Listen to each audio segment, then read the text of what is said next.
All right. So hello. What's up, summoners? King Blair here.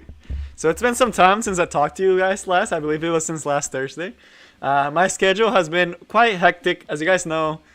It's been busy for me. But what we're gonna be doing over today is going to be talking about and doing as well. We're going to be doing some guild wars, who we are against Dr. Squirrel's guild. Also, quick shout out to Kingstorm, which is the guild that I started. We're also going to be talking about the new system that kind of flew under the radar. I didn't realize it was implemented until I actually saw it. But you can now see the defenses and the offenses, how they do and what units are taken out. So this is really, really cool.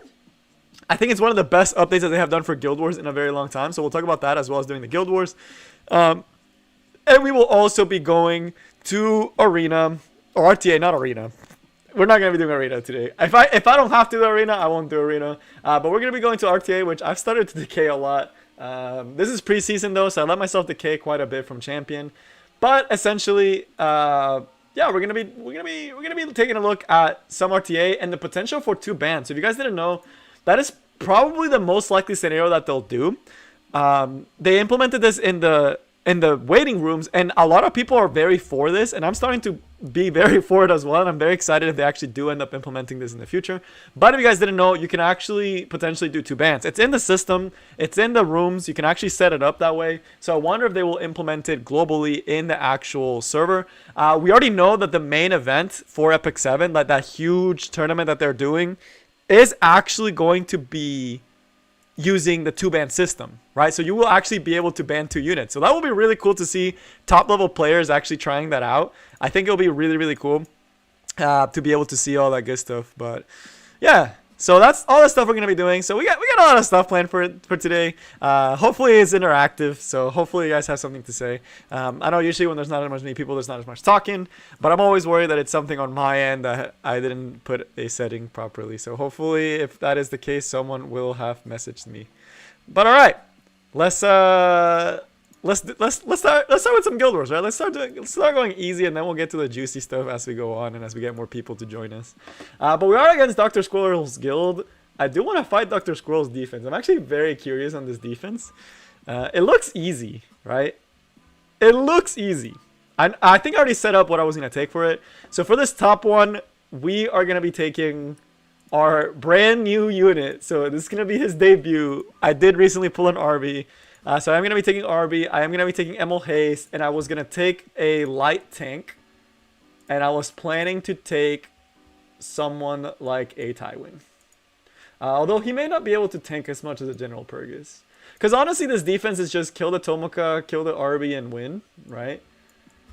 So I'm wondering, because the only thing is G-Perk's not going to do anything we put him here. Let's put Tywin. Our Tywin should be able to survive this. Right, he does have Holy Sacrifice. And the second one, we are actually going to be taking our very standard team that I used to take to all these type of defenses. I have not lost to one of these in a very long time. Hopefully I don't jinx that. But I always felt like they're just free at this point. Like, that defense feels so free. Hey, what's up, Hufra? I'm going to try not to get into it. I'm just going to put a light bait, and it should be more than enough. But this is the team I take for the second one. And, like, at this point, I feel like everyone kind of figured out how to beat this defense, right? Like, it's not as scary as it used to be, and there's only so much variability you can do to it. So this is the team I've actually been taking to the second one, and I've yet to lose to it. I've never used Ruel's S3, but it's just nice there. It gives me peace of mind, right? That's why I like taking it. But let's just try it. So we'll do this. We'll do some guild wars, and I'll actually start the discussion portion once we get more people in here. But as far as this one, I mean, I don't know how I feel about Tomoka in Guild Wars defense. Like, there's no way this Tomoka kills my A Tywin, right? Like, there's just no way. He would have to have one of the godliest Tomokas out there. To kill a knight through an Adamant Shield passive? Yeah, it's not going to kill. And he gets Gab, but we should be able to proc Holy Sacrifice. And we proc the RV as well, so. I don't know. Hey, what's up, Kelsey? I'm glad you like the King's Cup. I had a lot of fun doing it as well, so I'm glad that you enjoyed it. Did the log system for Guild Wars come out? Yes, it did, Dodge Step. It's amazing. That's honestly one of my favorite things recently that they've put out.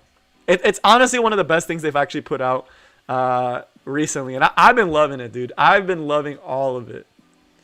Alright, let's dunk this RB. Because once we kill the RB, we pretty much just win the fight. So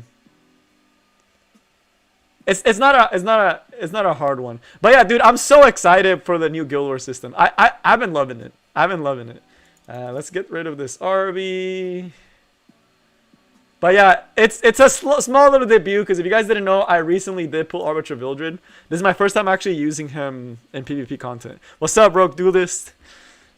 But yeah, hopefully we'll get to do more cups in the future. We should be doing a squad strike in the near future, probably in May or June. So Alex, I will show the lock system in a second. That's what I wanted to talk about, but I was just waiting for more people to join us before I started talking about it. So I just decided to do my Guild Wars while we waited for more people to come in. But yeah, not bad. Dr. Squirrel, pretty interesting. I've never fought the guy, so I'm kind of happy I get to try out fighting Dr. Squirrel. Let's see. For this one, I usually like to start with the defense buff, just because I don't want my team dying, and I don't care if the landing gets to triple SS. It's not that big of a deal. So I know his units are well built though.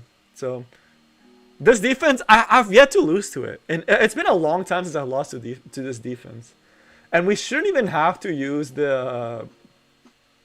oh man, it's not even a... it's a PvE Ravi, I think. This Ravi's not really like super threatening either. But I don't know. Recently this defense has felt not so great. It's the Ross comment meant FCC. No, FCC and Ross do completely different things. Honestly, I think like there's some scenarios where Ross is better.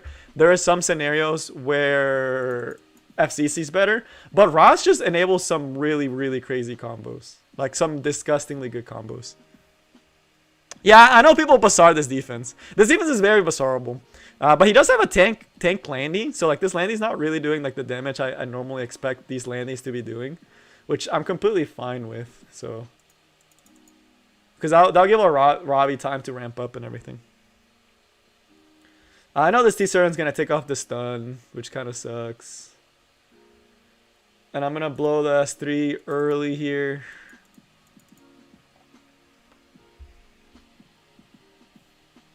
Just for the heal, and because I don't want my Destina taking all the hate. But I do want... my Ross can tank it, but my Destina may not be able to. Oh, that's so annoying that she landed the provoke. We'll wait to loop back. And he should not be proccing Guiding Light here. Yeah, that's really annoying, actually. Very tanky landy, though. The T-Seren, I think it's a speed T-Seren, too. I think the T-Seren has S3 here, so she'll be S3ing here. But it shouldn't hit our shouldn't hit our Royale. Bazaar is super OP, bro. Bazaar is one of the best units right now. Also, why was that FC? Oh, it was because we... okay, I made a misplay there. That was actually a pretty big misplay. Not gonna lie, that actually could have cost us the game. Because I S3 the Ruel so early, the FCC kept going on the Ross. But we killed the Landy here, and then we just win from there. Then we can just auto turn our brains off. But okay, let me read some of the chat, because I'm pretty much should be able to auto this at this point. I don't think my team will die here. It's highly unlikely my team will die here. So okay, let me just go over some of the stuff that y'all be talking. Yo, this is Dr. Squirrel. Yes, it's really cool. I'll show the lock system in a second. It's amazing. The lock system for Guild Wars is actually probably one of the best changes they have done to Guild Wars in a very long time. So I'm very, very happy that they did that. Yes, Dr. Squirrel did into a couple defense. What happened to my defense for this Guild Wars, I'll talk about it in a second. But basically, because we just came out of preseason, I haven't put my units back on the Guild War space. So I left my Landy on Bloodstone, which, if you guys don't know, for a damaged Landy to be on Bloodstone is really bad. So because my Landy's on Bloodstone, they were able to destroy my defense, and I'm Stronghold. So we're going to lose this Guild War because I forgot to put my Landy on freaking Guiding Light. Because I was using her for PvE. So that's it's big sad, but it's almost completely my fault that we lost this Guild War. Which it makes me really sad that it had to come to that. As far as the other one, Bazaar is amazing. Yes, he's great everywhere. He's not just great in Arena, he's great everywhere else. He's good in RTA, he's good in Guild Wars. There's no PvP content that Bazaar just doesn't shine in, right? So Bazaar is good everywhere. Why is Bazaar so good? He is one of the only control units. Oh man, we actually didn't hit the crit with Robbie. That feels bad. He's one of the only control units in this game that does not get messed up by 15%. Because you can just soul burn Basar and you get a guaranteed pushback and an unable to be buffed. And right now the meta is very heavy on buffs, right? We have things like Landy, right, that rely on that guiding light. We have FCCs, we have Last Rider Cross. There's a lot of units that rely on buffs to be able to win. And Basar being able to ignore 15%, push back, and set up unbuffable is just, it's ridiculously strong what Basar can actually do. There's no one close to him. Briar Witch is the closest one to him, and even then it's like the fact that she doesn't have the soul burn, it just makes Basar better in terms of stripping buffs and setting up your team, right? Where Briar Witch is a little bit more aggressive with more of the damage. So that's why Basar is so good, Dan. But yes, paired with Alpha is really good. KCAT, who do you think replace Lane at the spot to make the defense better? Honestly, KCAT, I feel like at this point Charles might be better, because people probably forgot about Charles, and I think a speed Charles with a really good T Surin could potentially catch people off guard. But yeah, that was it. I think my guild just dumpstered. Oh, we had one or two people that didn't beat Squirrel's defense, but not bad. My defense got absolutely demolished because I did not put my Landy on Guiding Light, and that really does hurt me. The second defense I've been trying to work on. I think I might switch the Charon for the RB. But okay, this brings me to the point where you can see a lot of really good stuff. So, alright, so I was talking about the log system, right?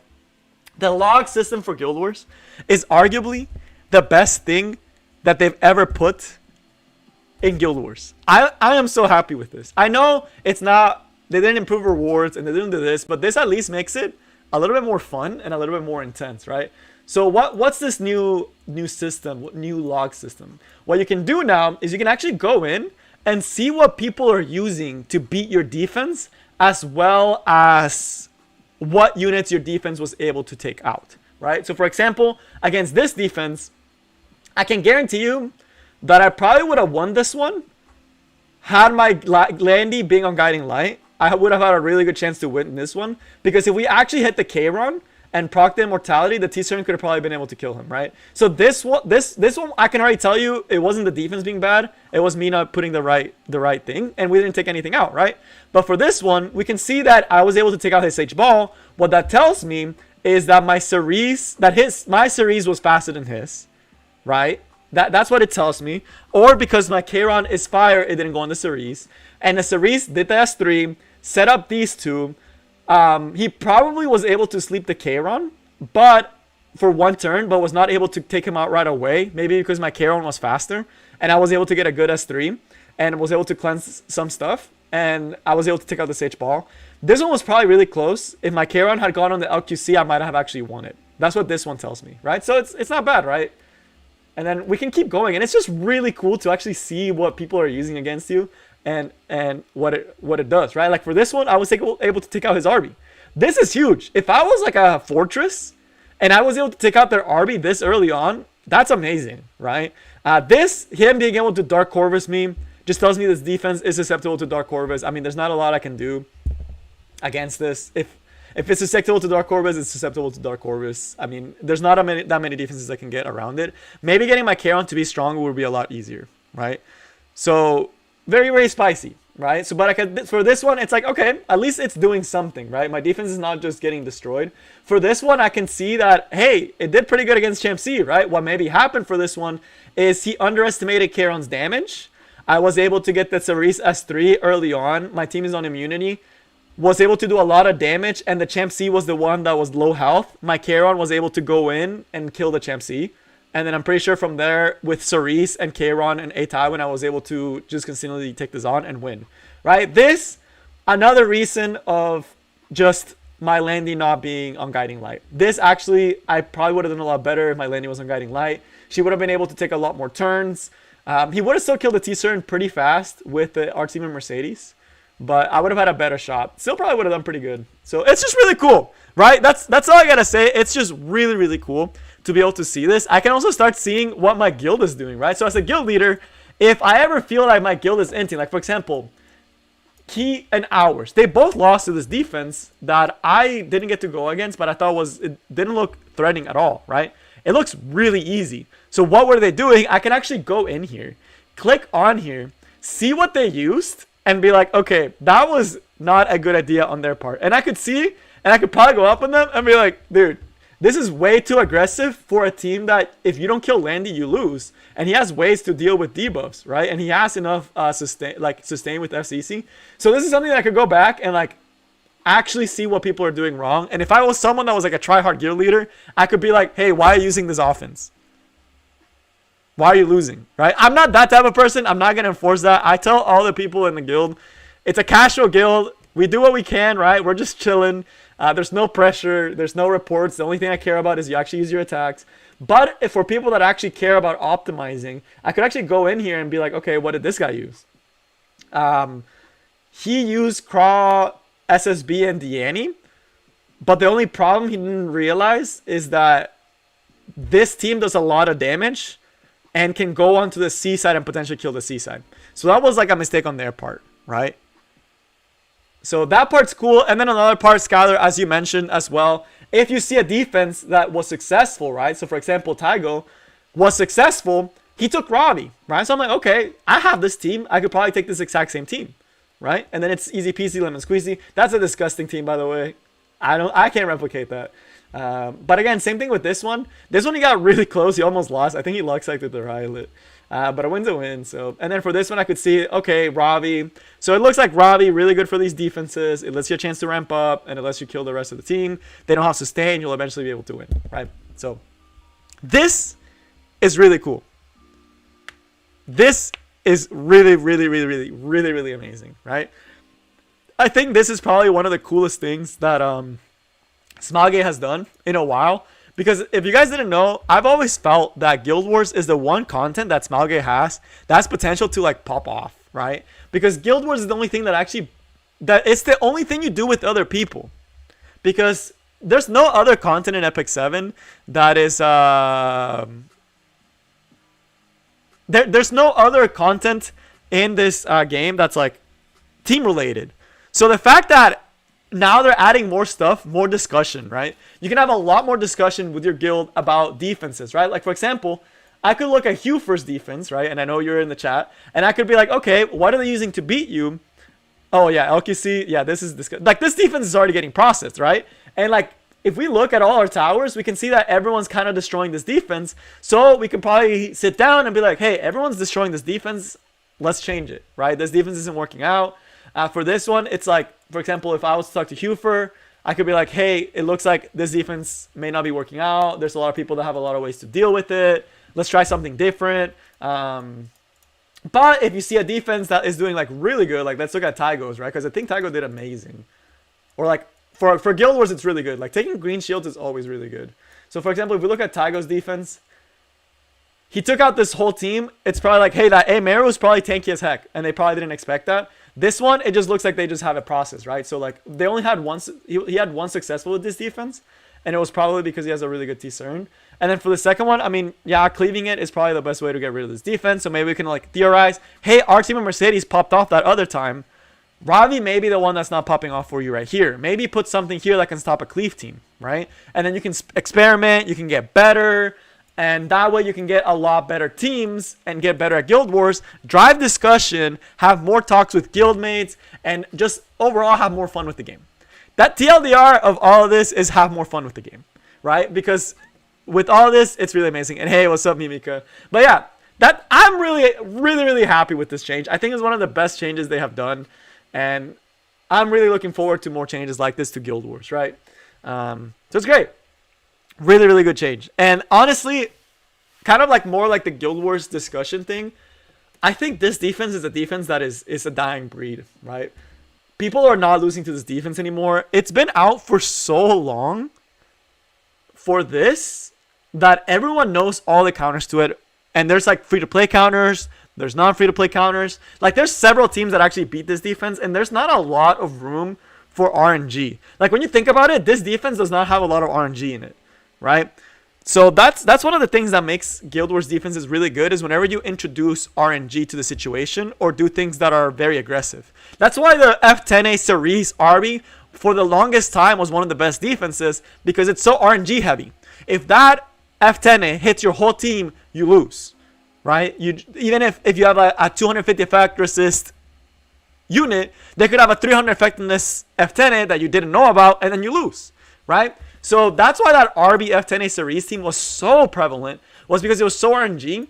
But this one, it's kind of just like, it just checks to make sure people have a defense to this. But I don't think this defense is gonna stay around this season. There's definitely better options out there that could make for better defenses. So for example, let's look at this one, right? This guy tried to mix it up a little bit, and is trying out, instead of T-Cern, is trying out Lilius.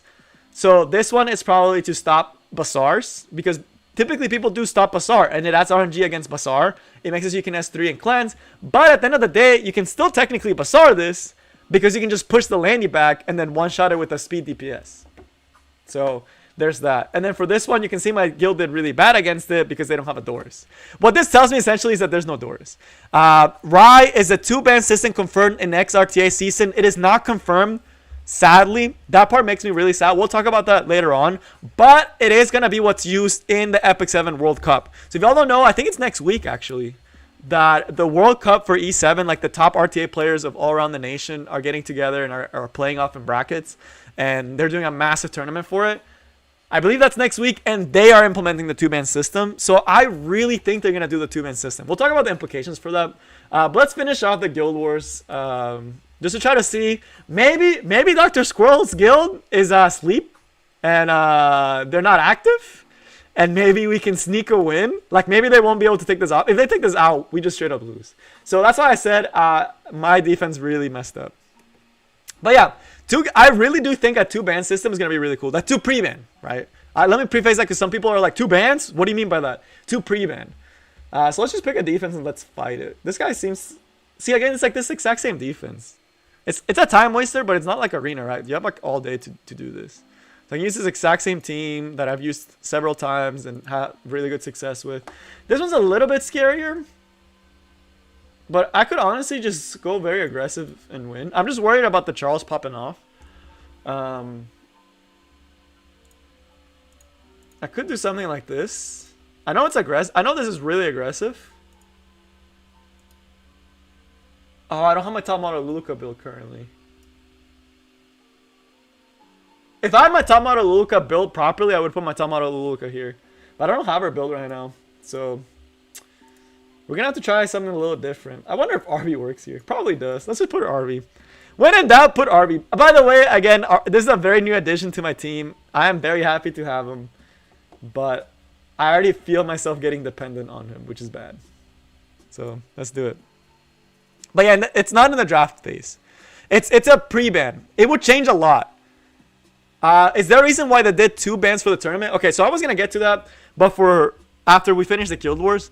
But when you think of RTA, right, and you think of what you can do in RTA, right now we're getting to a point that there are so many units in the game that 1 pre-ban isn't enough. You banning 1 unit doesn't do anything anymore, right? Like, let's say you ban Arbiter Vildred.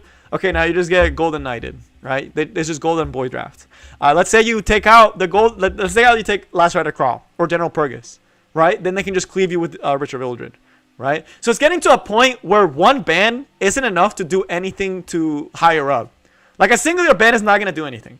It's getting to a point where, like, for me personally, when I fight against people still will ban my A Tywin, but I already have so many units built that it's not the end of the world if you ban my A Tywin. I have several other teams, several other toxic units that are going to be able to be your team, right? So the 2 pre-ban system, what it makes it's 2 pre-bans is a lot more significant because you can start banning full counters to certain units. You can start banning play styles.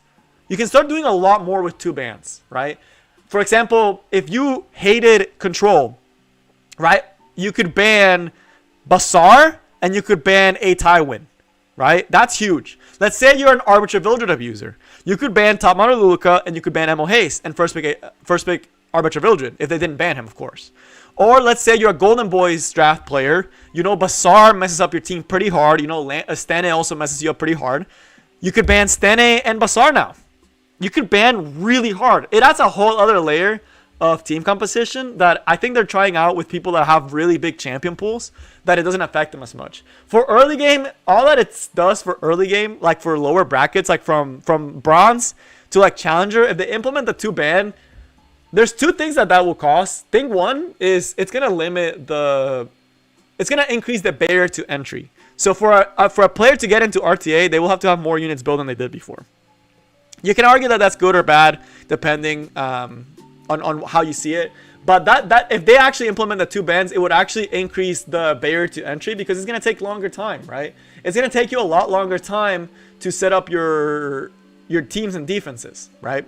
Or have your teams and be able to respond to bans. The other thing that it's gonna do is that you can essentially say goodbye to Arbiter Vildred in lower bracket. Think about it this way: you will never see Arbiter Vildred if you're below champion, because there is no way anyone doesn't pre-ban Arbiter Vildred in lower brackets. Like, let's just let that sink in, right? That's huge. That's enormous. You will basically never have to see Arbiter Vildred in lower brackets. There's no way he's getting past.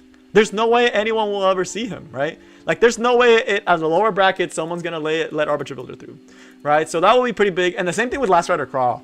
Right? For example, for me, I will never see Last Rider Crawl. Even if I'm struggling against another type of team, I still have that extra ban that I didn't used to have before. So it's pretty big. I always pre-ban Last Rider Crawl. So if you already pre-ban Arby, it just gives you so much flexibility now to actually start banning things against your draft. Didn't Arby to throw someone off guard? I mean, it's not the build necessarily, right? It's not the Arbiter Vildred build that's getting messed up. It's just the fact that that you can get 2 bans, right? It doesn't matter if it's I mean, Deej and Arby at this point is considered to be the better Arby, which is really sad, but it's the most meta relevant Arby is gonna be the Deej and Arby, because it just does a lot more, right? And tanks are prevalent. And higher up, people have way too tankier. Lower down, damage Arbiter Vildred all the way, right? But for most part, the damage Arbiter Vildred is the one that damage Arbiter Vildred is not as strong as the other one. We can talk about that too for Arby. All right, let's get rid of this Fallen Cecilia. All right, and then we can start cracking the T-Cern or the Landy, because they both should have Guiding Light at this point.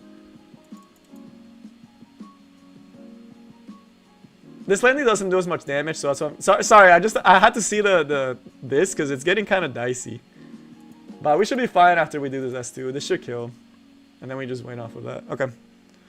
But as far as between Deej and Arby and between damage Arby, people have both. Some people have 2 Arbys. Higher up, the higher you go, the better that Deej and Arby gets, right? Because tanks are very prevalent, and Deej and Arby against tanks is really good. Really, really good, right? Lower down, damage Arby is better. And damage Arby overall gives you more team variability. You can actually take damage Arby to more situations that you can Deej and Arby. That's why I personally went with the damage Arby for me.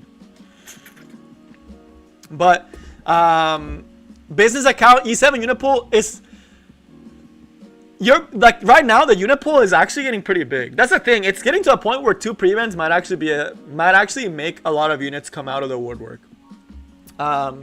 Which is good in its own way. We'll talk about that in a second. Let's just finish these guild wars so we can get to the spicy talks. The 2 prevents, and we can actually test it out. I can actually like show you guys. This is a Deej and Arby, which, oh man, goodbye Arbiter Vildred. Rip. He's already procking my Gab, dude. He's already making me be a Gab gamer. The only thing is like we actually lose Arby here. Oh no, we don't, because we kill him. Nice. Alright, we just win now.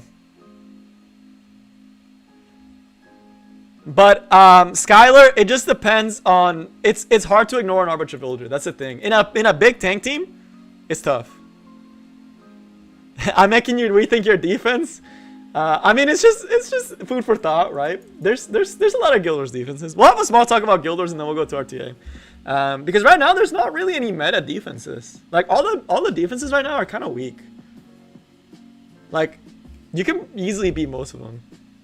But Charles T. Surin SCC is probably one of the best. That used to always be the oldie. I think it's better than the Landy one at this point. Because it introduces RNG. You have that RNG factor. It's still not that great. It can still get Surmiad. That's the big one. Why people don't use Charles FCC T. Surin.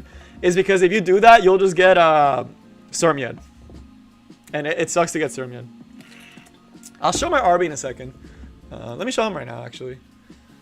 We have one more Guild War. We'll talk about Guild War stuff, and then we'll go to RTA, and we'll test out some of the stuff that we've been talking about, right? I want to actually... I'll make a room, and I'll fight a couple of you guys, and I'll let some of you guys fight, just so you guys can see the... how it feels to have 2 pre-bans, right? But my Arbiter Vildred, very new, right? Which is why he's not Mola Gourd yet. I'm out of Molas. You know, Mola problems. I refuse to buy Mola packs. I only buy the special stuff. Because I work off of a budget. I work off of everything I make from YouTube. Everything I make off of YouTube videos that you guys have helped me with goes back into the game. So... or to events, right? Like with the tournament that we did. But this is my Arbiter Vildred. I'm pretty proud of him, actually. Like, it's not bad for only having him for one week. I'm pretty happy with it, right? And there's still a lot of room to grow. Like, for example, this could switch to critical hit damage. I can get 3 more imprints, right? So we can get 9% more here.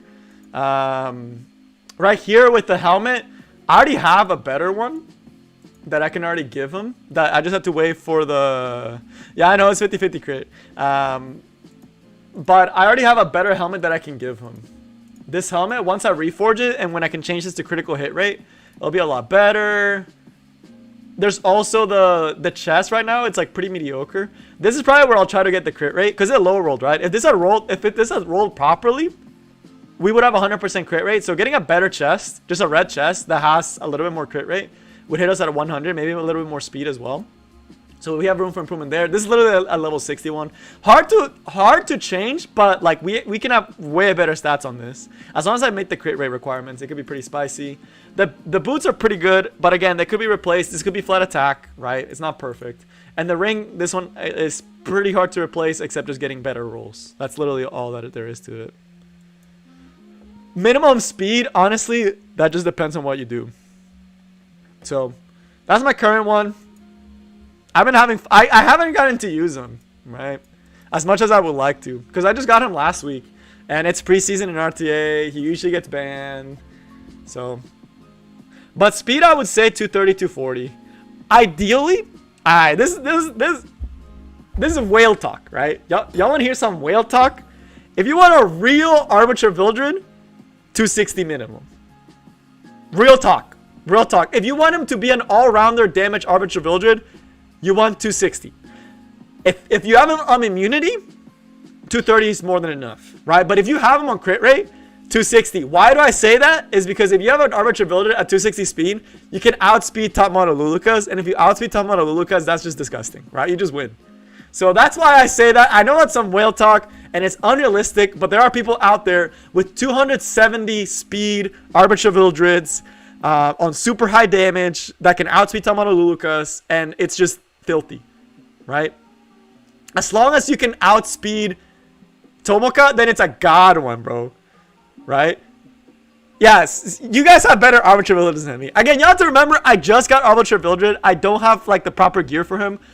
I could make him like dummy fast, but I would have to tear apart my Akali, and I don't want to tear apart my Akali. That's the only reason why, because my Akali has some disgusting pieces on her. But I refuse to tear apart my Akali. She's my pride and joy. I love her too much to do it. But let's finish our last Guild Wars, and then we'll go and do some more fun stuff with RTA. That you guys know I love RTA. But let's just pick one that no one attacked. Dude, it's just like this defense it's just annoying at this point. It's just like I know I'm gonna win against it, but it's just like I don't get to try out fun stuff. But let's get that. But yes, Arbiter Vildred, theoretically. The best speed Arbiter Vildreds are the 260 plus Arbiter Vildreds with like the same stats of the one I just showed you guys, right? Those are probably the best ones. Let's see here. I'm trying to think, doesn't this team just work here too? Like honestly, it's the exact same teams.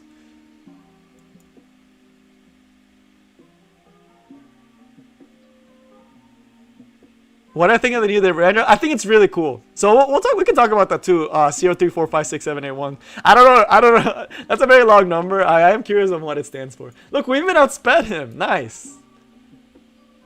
Nice. This makes me feel like I have a decent Arbiter Vildred. He should be going onto my army, which will mean we'll get the bounce back. And he'll revive with... Oh, no gab. Feels bad. How come... He probably is going to gab. 100%.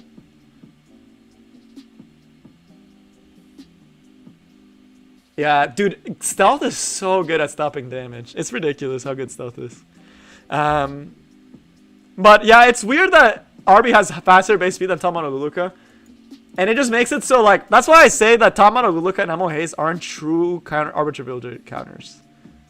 But Andrew... It hasn't been confirmed if the two-band system is actually going to get implemented or not.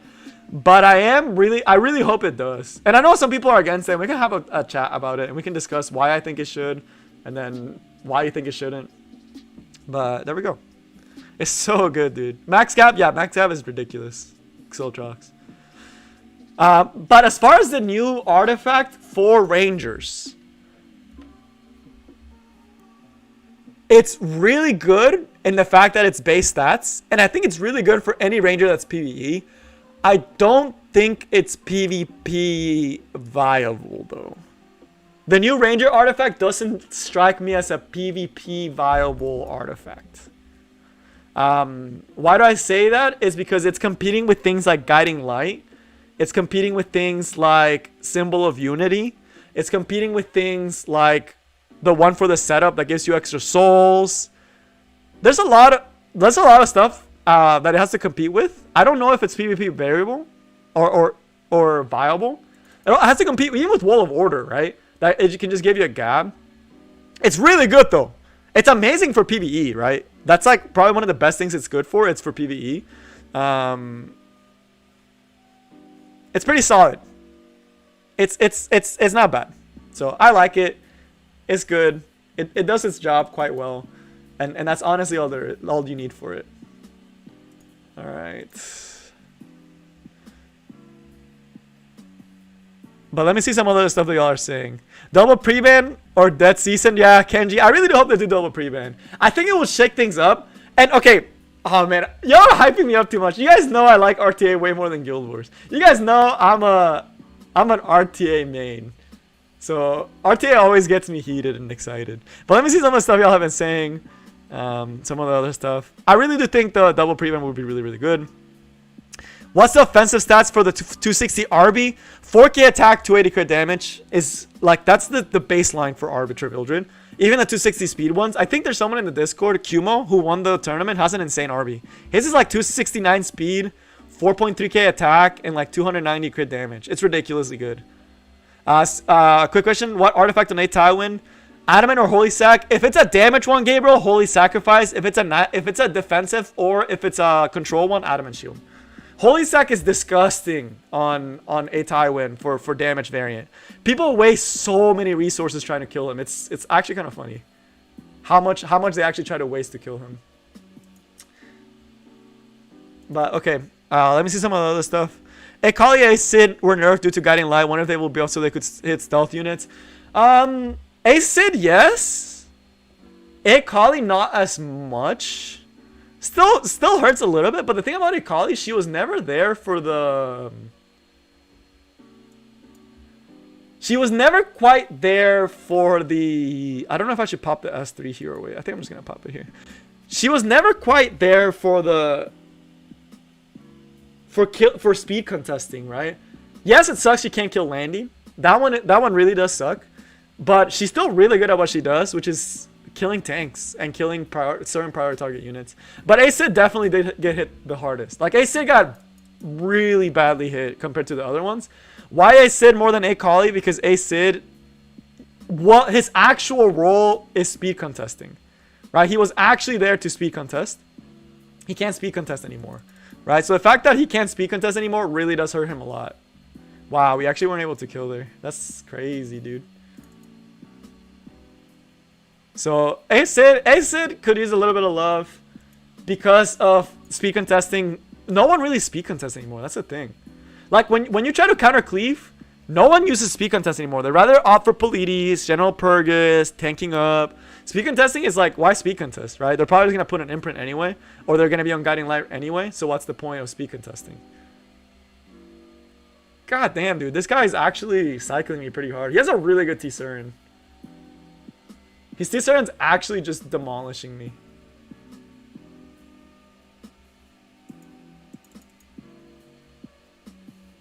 Hopefully we land a stun here. We actually might lose this one. This will be my first time in a very long time that I lose to this defense. Dang, that guiding light sucks. Oh, Ross, please don't. Okay. Never mind. I think we're fine. But let me see some of the stuff. Is counter F Flurry good? I mean, I know someone that actually uses counter F Flurry, and they love their F Flurry. Like, they use their F Flurry all the freaking time, dude.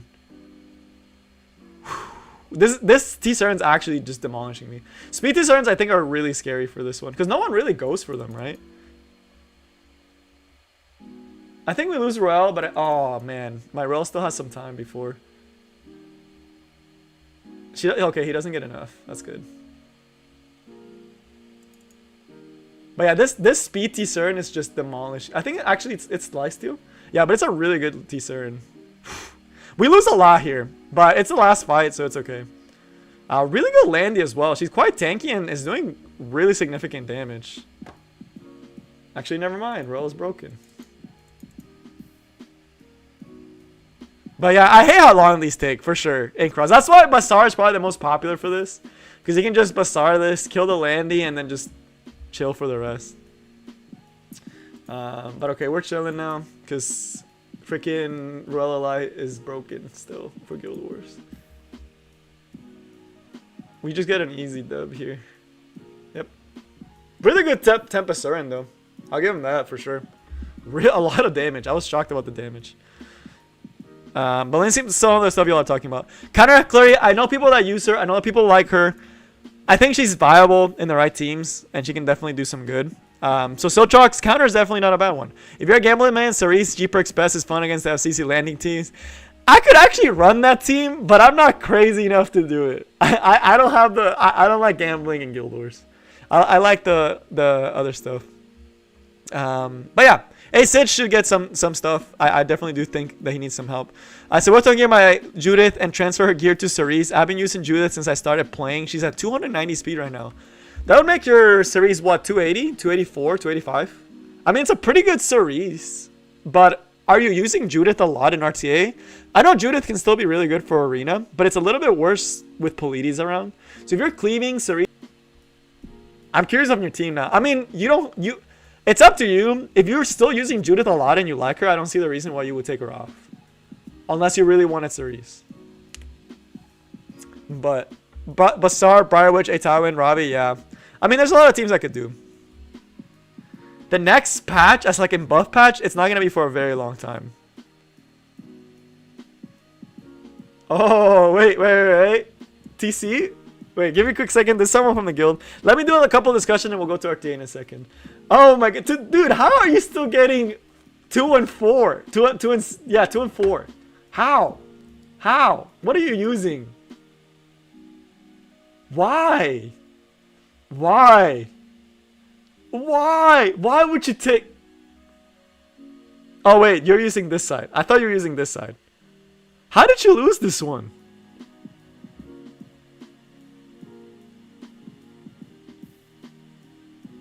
Did you just not kill T-Surin? This one is like, I would not take F10A into this. I'm not crazy enough to attempt that. Or Stene. I would have taken like, okay, let's say you take F10A for the K-Ron. I would have taken a Knight. I would have put FCC here. For this one, just put Roz. I don't know, man. I don't know how you're going 4 and 2 still. That's crazy to me. I think you just need Doris. Doris eats this team up. Like, hard. Doris just eats this team alive. Interesting. Gabriel, both. I think Briarwitch needs speed and damage. But okay. Before we end off Guild Wars, just a quick talk on it. So yes, this system was finally implemented.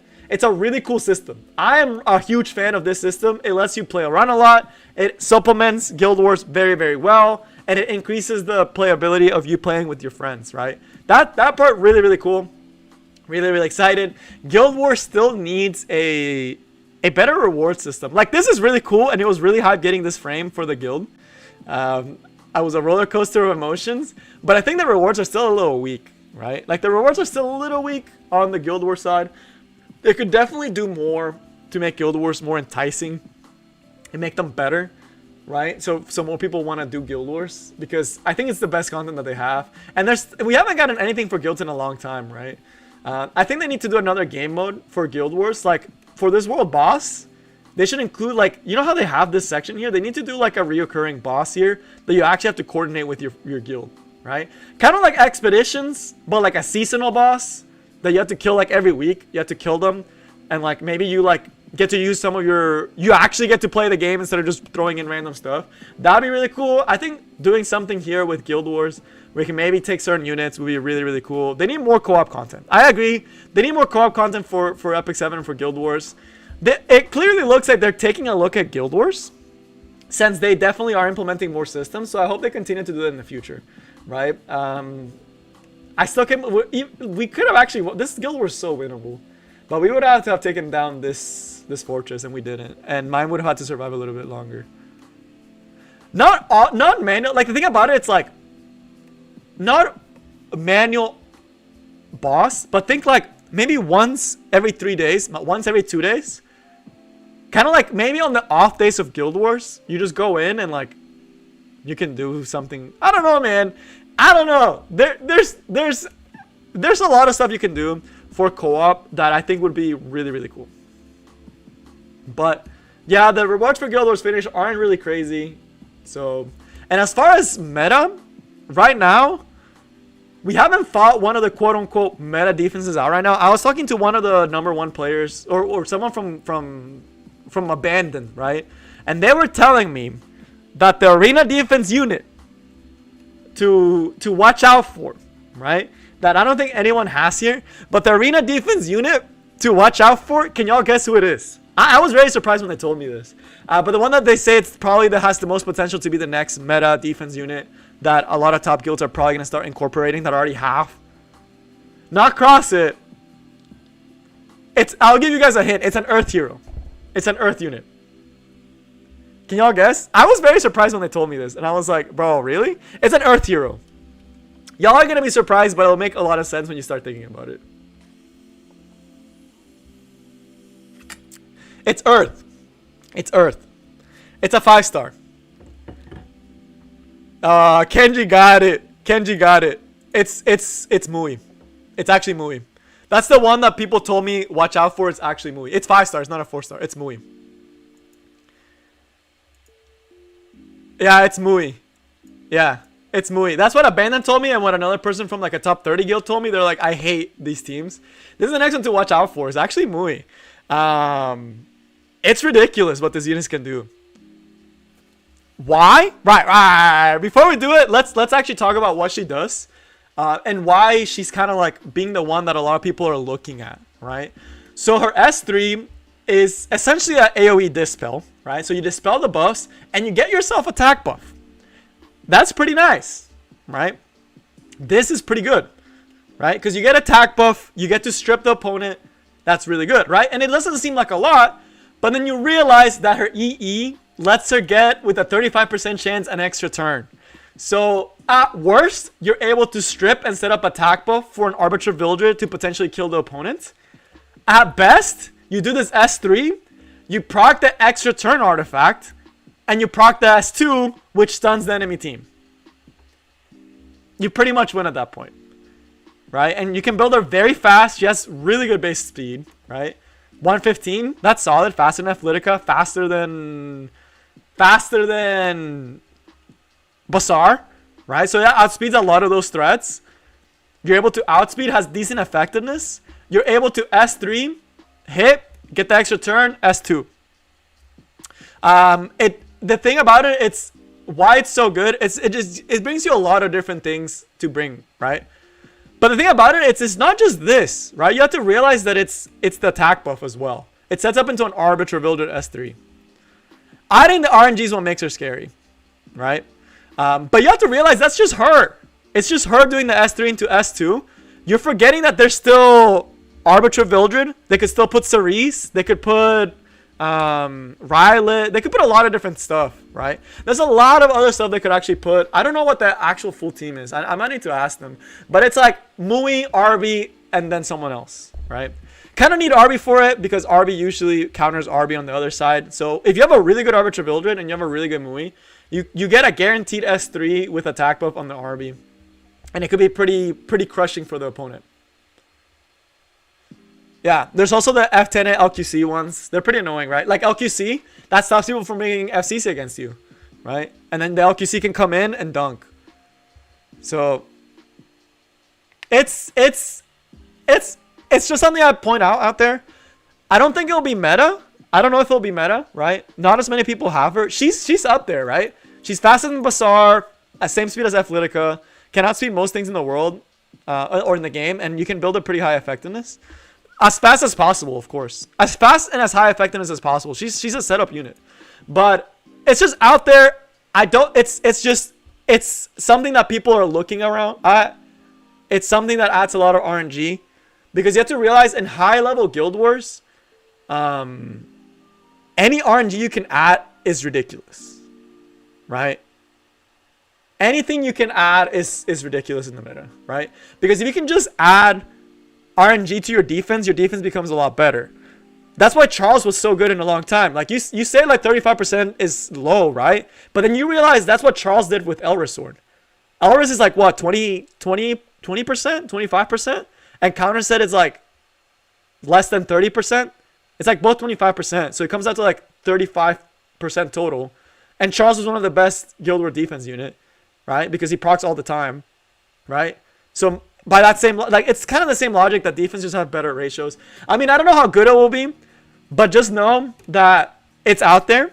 Muay in Guild Wars defense is a real thing. It's something that people are experimenting with. Don't go out right now. Don't take my word saying, oh yeah, Muay's pretty good. Don't take this and just go and build a Muay and be like, oh, I expected a bunch of wins. Just know that it's an option, and it's something that a lot of people are looking into as the next potential defense unit. But it's nice. Right? And also, Charles usually only gets one time to proc counter set. If you're not burning the Charles with a Surmi or something like that in a one-shot type of team composition, it's tough. Hufin could work against her. I mean, but the thing about it is you have to realize, even if she doesn't get the extra turn, you're still setting up attack buff. You're still stripping the opponent. You're still setting up into two other units. So, it's not bad, right? Pretty spicy. And then, of course, even on the follow-up turns, you get this extra added benefit of just random debuffs. So, pretty nice. Pretty spicy. At best, you potentially just destroy their team. You strip them. You stun them. You set up bleeds. At worst, you set up attack buff for your two other damage-dealing units to cleave. So, that's it for Guild Wars. Just know that it's out there. I just want to point. We can argue on why or why not it's good. It's just out there. It's something that top guilds are looking at and are using right now. But they switch to defenses so fast. I don't know if it'll stay meta, but it's cool to see. I mean, yeah, Qfin G-Prig is easy, but you have to realize like there's no defense that's perfect, right? There's never any defense that is going to be perfect. So. Just because of the nature of it. That's just how it is. And even arena defense, Guild Wars defense, it's always going to be that way. You can never get a defense that's 100%. Ever. There's always something that can counter it, right? It's just how many things counter it, how much RNG can you do to it, and what are the odds that other units do it, right? Like if you guys have ever watched top guilds, it's like they always full clear each other. So having a 35% chance to potentially stop a full clear is really good. But yeah, it'd be like that. It'd be like that. You can always beat a defense. But all right, now to the spicy stuff. Now to the thing that I actually really like. RTA. So this is the good stuff. Y'all know I'm an RTA head. I love RTA. I actually do keep up very tightly with a lot of the meta and like the stuff that's coming up. But yeah, Gab is RNG. That's one of the other reasons why it's good. But yeah, I mean, I'm just letting y'all know. Y'all just saying like how Muay gets countered, but y'all aren't realizing that Muay still gives attack buff to a potential LQC or a potential Arbiter Vildred, right? So even though yes, the other units do counter it, you don't know how strong the other units that are paired off with it are, right? Like it could be an insane RB that is on like some weird artifact that does extra damage or something crazy like that. RTA too sweaty. Bro, what you mean? RTA is the best place. But let's talk RTA, bro. Let's talk some RTA. But okay. Someone asked for my A-Tai win build. This is my current A-Tai win build. I finally molded him, right? Let me put the flex one. I usually do put this one because I like the health on my units. But if I was just trying to make like big damage A-Tai win, this would be my A-Tai win. Has room to grow, but it's a pretty fun one. But this is my A-Tai win. It's a damage A-Tai win. Ideally, I would have this maxed out. But my Guild Wars defense sucks. My Guild Wars defense trash. I'm not a Guild Wars main. I'm just in a top 100 guild that we were able to start and have fun. But my Guild Wars defense is actually trash. Watching RTA is better than playing RTA. I could see that, Kelsey. I could definitely see that because RTA is very frustrating when you play it at the wrong way. But alright, let's talk RTA. Alright, so we already talked about the changes that I think that needs to happen, right? The big one's the reward one. I still think they really need to put better rewards. I don't know why the rewards are so trashy. Like, why, bro? Please. I'm really hoping Smilegate delivers and gives us, like, some good rewards this season. Because if it's not, it's going to be really, really boring. They need to do something, right? But one of the things that I also mentioned, so the rewards aside, right? We can discuss the rewards. I've talked several times on streams on what I think they should implement. There's so much stuff they should do. For RTA that I think they should do reward side. But take the rewards aside, right? Let's talk about the gameplay. Right now, gameplay, to an extent, is starting to get a little stale. We haven't had a unit really shake up a meta yet. And I don't think Solitaria is going to be the unit that does that either. Right? The rewards suck, right? But let's move the rewards aside. I really do hope they make better rewards. I am fingers crossed, Smilegate, if you don't make better rewards, I think RTA is not going to be as fun. And I don't think I'm going to have as much fun with RTA either. Because I realized, y'all, before I got to, for preseason, I decayed, right? I decayed at a champion and I was also playing Super Pepega. It took me 40 matches to get to champion. I did it in 1 day. And RTA season's for 3 months. Right? So it's like, why play? I can get it in 40. Think about that. It takes me less than 4 hours to get from bronze to champion in RTA when the RTA season is 4 months, 3 months, however long it is, and I get the exact same reward as someone who plays every single day and has like insane win rate. That's stupid. That's dummy, bro. That's big. Oh, I'm getting heated again, y'all. Oh my goodness. I hate RTA be like that. I really do hope they change it. If they don't add any, like if they don't add reoccurring reward, or if they don't add more ranks, or if they don't address that, I don't think I'm going to be playing as much RTA this season. Which it sucks to say that, but it's just, man, I sometimes get burnt out. All right, real talk moment with you guys. Real talk moment. Let's sit down. I don't have a lot of real talks with y'all. But recently, you guys may have seen that I've been slowing down on the E7 content, right? And I haven't been streaming as much, and I haven't been doing as much. I've been taking kind of a short break, and also life has gotten really busy for me. Right, so I've been having a lot of projects. It's near the end of season. But another thing is also because I've been having more fun with other games, such as Legends of Runeterra, Princess Connect. I don't know why I'm liking that game so much right now. Playing League, playing Smash. That I haven't been playing E7 as much, especially because it's like on the down season, right? So definitely one of the low moments for me personally, and as like a person for Epic 7. Am I going to quit? This is always the one that people always ask. Are you going to quit? No, I don't plan to quit. Epic 7 is still the best mobile game on the market. 100%. I still love Epic 7. It's still my favorite game to date, but I haven't been playing it as much because there hasn't been the incentive to play, right? And partially is because of RTA being in preseason. So quick aside, I am planning to start a Twitch account. I said that like last December, but I really mean it this time for summer. And I think whenever I get bored of E7, I think I'm going to stream on Twitch, non-E7 stuff. Because if you guys don't know, if I try to stream E7 content, non-E7 content in YouTube, it's going to do really, really bad. It's going to do terrible. If I do any videos or any content non-E7 related on YouTube, it's going to crash, right? As much as I love Smash and other games, I can't do that. So I'm going to make a Twitch channel just to play fun stuff that I want to play, right? Like if I just want to play a different game with you guys, and I can do it there. I might try it on YouTube too, but I'll still be doing Epic 7 streams. I'll still be doing all this stuff. You guys shouldn't see a difference. But all right, real talk over. Let's get to back into RTA. They need to add more incentives, right? They really need to add more incentives to this. They need, yes, Mino, I 100% agree with you. They need to do the arena equivalent where like either weekly or monthly, they need to be giving rewards for maintaining rank or resetting the season more often and kind of doing the system that they have for arena.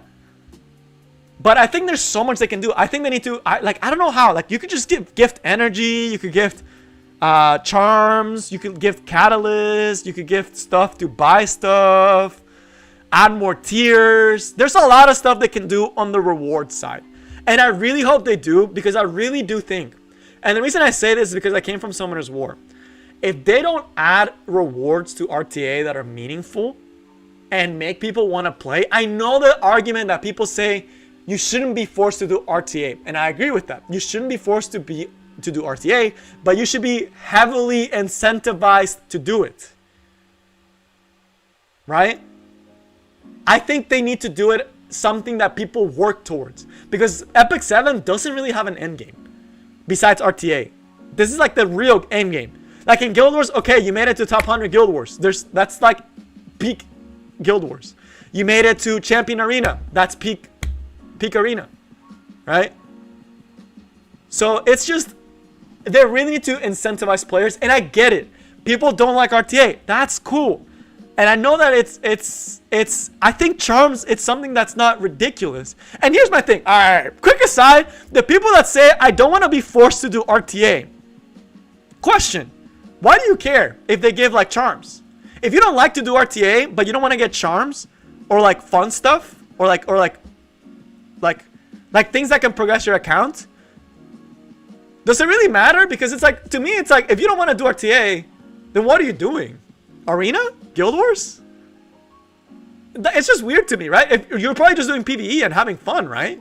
So I don't see why you wouldn't want rewards, right? That doesn't make sense. I'm trying to find the disconnect. I just realized that. For the people that don't want to make it so it's not quote-unquote forced, right?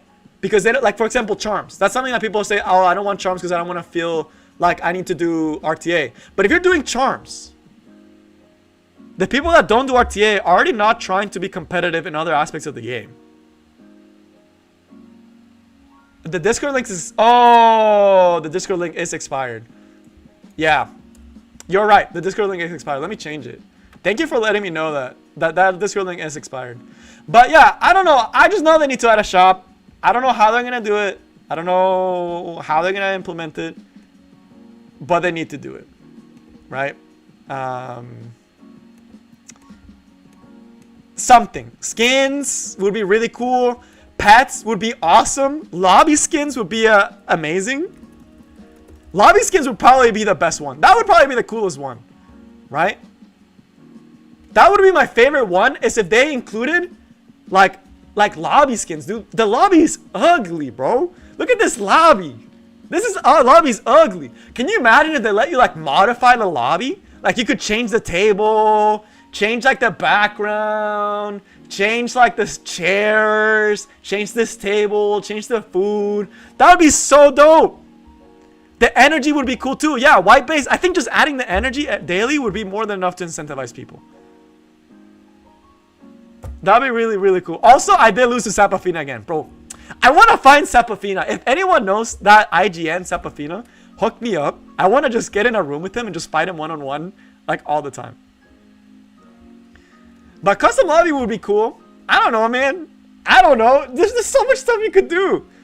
This was me from 1 hour of thinking. Smilegate is a multi-million-dollar company with people that are hired to do the thinking. They can come up with the shop that benefits everyone. So, I don't know, man. But Skylar, my thing, it's like, if you don't like RTA, right? And I know you don't like it, and I understand that. Something like charms. You can still get charms, and it doesn't really stunt your progression that much, right? And of course, you could probably limit the number of charms you get, right? It's not going to be like, oh, you can make 1 million runs and get 1 million charms, right? You could easily limit the number of charms you get a week, right? And make it so it's not as insane. But if you're doing PvE and Guild Wars, I mean, like, it's not too terrible. There's a lot of stuff they could add. That's all I'm gonna say. Yes, Sapafina is the guy who BM'd me. But alright. That's it for the shop. I've said it before. I've said it after all the time. They need to put a reward system. If they don't do it this season or next season, like the longer it takes them to do it, the more they're gonna start losing player base. Because it just, for a lot of people, RTA is the end game, and it's very demoralizing when you know you can't make it to legend, right? It doesn't make it fun. But I'm gonna make a room real quick, and I am actually gonna fight a couple of you guys to test something. Okay, and I'll put the password in the chat in a second. But I want to try something, and I want to talk about it. Right? So, I can't put a space. I forget. But okay, as far as the other thing, right? So there's the rewards. There's the reward side, right? There's the bracket side. But then there's the gameplay side. As far as gameplay, the last unit to completely shake up the meta, believe it or not, was actually G-Perd and Last Rider Crawl. I don't think... Then there's the land... Oh, there's the Landy buffs too. I forgot about the Landy buffs. There's been a lot of changes to RTA, but for the most part, it's still being booster heavy. It's still very booster heavy. Forget anything I said. The meta has changed a lot. Last season it changed a lot, but for the most part, it's very booster heavy, right? And there's still the units that have been good since season 1. Like FCC has been good since season 1. Arbiter Vildred has been good since season 1. And then A-Tywin just keeps getting better and better with each patch, right? So as far as gameplay wise, the password should be this one. And I can try it out. And I want to try this out. Gameplay wise, and I really think they should implement this. And yes, Alpha is really good right now. But I think, hot take, and we can discuss this. I want this to be a discussion. I want to see what you guys think of this. I want them to implement the 2 prevent system. I think single-handedly this could change up the meta insanely. Maybe for better or for worse. So this, I really, really, really, really hope they implement. Why? What's the good? What's the bad? Right? So the good would be that you get more versatility in drafting. You get. By the way, I'm not gonna be able to fight all of y'all. Just a heads up. There is zero way for me to fight all of y'all. I just want to test this 2 prevent system. I do plan to do a stream where it's just me fighting you guys. But for this is just to try out the 2-ban system a little bit. And we'll do it more in depth in the future. I will not be able to fight all of you guys. And I'm going to put other people to fight today because I don't want to just be me fighting. But I'll put you guys together so y'all can fight as well. And then while we talk and watch some matches. And try the 2 prevent system. But I'll do a couple fights. I cannot fight everyone today. So if you join, you may not be able to fight today. Just a heads up. But as far as the prevent system, so what's the bad, what's the good, what's the ugly? And what's the great? The bad is that it ups the requirement to enter RTA. If you're an early game player, your champion pool is minuscule. If you're someone who started with Arbiter Vildred, like if you're someone that started with Arbiter Vildred, and you're an early game player, and that's the unit you put all your gear on, you are not going to see that unit in RTA if they implement the 2 prevent system, right? So that barrier to entry for early game players got a lot higher with this 2 prevent system. The other thing for the 2 prevent system is target. This actually I think is more of a positive than a negative. But the other negative is the barrier to entry, and the other negative is it can stifle certain team compositions, right? You can actually can get your team composition banned out. If you have a small champion pool, that can really be abused if people know what it is. So there's a lot of really cool stuff, right? That happens to that. The good thing is, single-handedly, this would shake up the meta the most. And it would create some really interesting big brain scenarios, right? That one could actually be something that'd be really cool, Revon. I'd like to see that, actually. But what's really cool about 2 prevents is that it adds a whole other layer to Epic 7 because you can ban play styles. You can ban problem units. You can like target ban people, right? Banning prevents would be really good. So let's just see it, right? How the prevent system works, right? Like let's say for me, I got first pick, right? Theoretically, I have Arbiter Vildred. I could make the gamble and I could go in and ban Ammo Haste and top model Lulu Cup. I'm not gonna do that because I know what Emo Haste runs, or what Mythcrafter runs. Mythcrafter really likes his golden boys, and likes a lot of knights. So I'm gonna ban golden boys. Let's say I struggle a lot at the Bruiser matchup. Look at this. This kills Bruisers. No FCC, no Last Rider Craw. That's ridiculous. And see, he target banned me. He banned my Operator Sigret, and he banned my Arbiter Vildred, right? So those 2 units are now gone, right? That is so cool. That just adds a whole other, like, it's just ridiculous to me how much of a layer of gameplay this adds, right? You can still make really strong teams. And you'll see my team will still look absolutely filthy, right? And his team will still look absolutely filthy too, because we're both endgame players with big champion pools, right? Yeah, you would want to have a bigger, but you'll see with like upper level players, it's not that big of a deal, right? Like with this one, like you'll still see my draft will look pretty spicy, right? And we'll still make a pretty dicey draft, even though we don't have as much stuff as we used to, right? Like for example, I can still pick up Landy here. I don't know what I want to pick up here, actually. I don't know what DPS I want. I know he has Briar Witch too, which is what's concerning me. Let's go full, like, look, I can still make a toxic draft, right? Stressed by Mountain of Noobs, I would always say Asia server. I don't know if Asia server is dead. I know global is going really strong. Like global is stomping right now. I know Europe is doing pretty good too. Global is doing great, so I would say global is pretty good. I mean, I don't know about Asia. I know Asia is probably the hardest one to get into because everyone there is like super dummy OP. Like super dummy OP. Right? Wow, that is a lot of fire.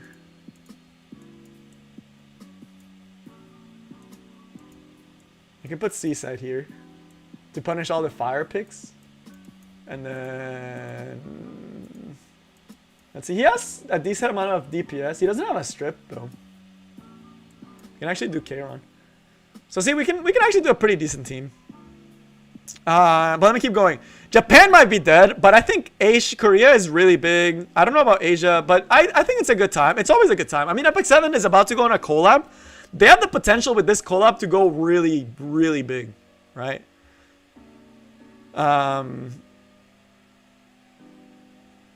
World War Team becomes more of an issue. Yeah, it's hard, right, Gabriel? It's a really hard balance thing, but like y'all see both drafts look this looks fresh, right? It's not just all Golden Boys, not all FCC. I think he has to ban. I really want to ban that unit. Actually, I'm gonna ban this. Y'all will see why later. He has to ban SSB. Oh wait, I should ban Cerise. I'm actually stupid. I'm actually boosted, y'all. I should still be fine. We should still be fine, I think. And I think this one's one of the ones that I can actually put the imprint concentration on Italian. But I don't know. I feel like doing the 2-ban system would make RTA very fresh, but it also would make it very frustrating. I think they should make it so the higher you go up, the 2-ban gets implemented. But like lower levels, maybe no. I'm going to have to S2 by the way here, because I need to put immunity back up on Kayron. Alright. And let's start working on this Holiday U theme. I forget that Holiday U theme has the evasion buff both times. It's really annoying actually.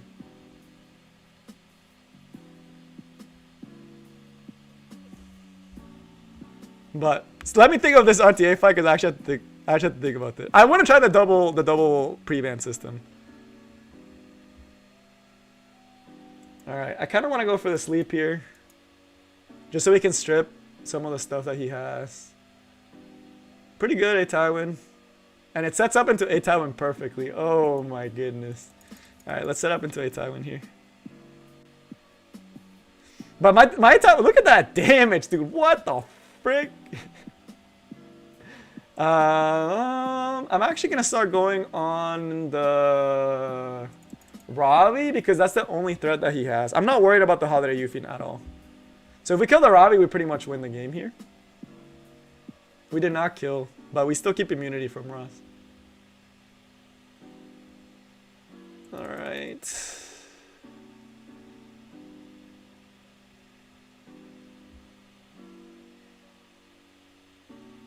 And this should kill here pretty easily.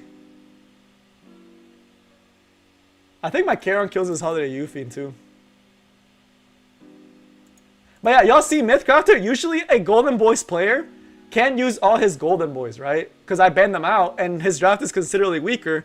But I'm a player that has a very big champion pool, right? So my champion pool is actually pretty expansive.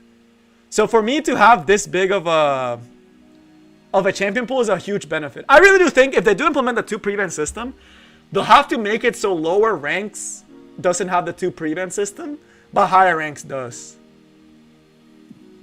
So, not bad. Y'all kind of saw that. It's like, there's so much more versatility, man. That's what I freaking love about this. There's so much more versatility. See, like, I have no idea what this guy plays, so we'll have to see what I have to ban, right? So let's start this up. But I think a PC client would be really, really cool. As far as online, there's never been a really good Epic 7 chat in game. It's never been great. But I think the 2 bans could be really, really, really, really, really, really, really fun. I don't know. I think it's fun. But let's do the same thing, you know. Let's just ban the... I mean, I hate these 2, right? I have FCC. I still hate going against her. So I'll still ban these 2. Very susceptible to Arbiter Vildred, though. Alright. So we got first pick. There's almost no knights on the board, right? So I can first pick Arbiter Vildred. Nice. That's stupid, dude. First pick is disgusting with this new thing. Honestly, the 2 ban makes it so first pick is really big. First pick might actually be bigger than anything else.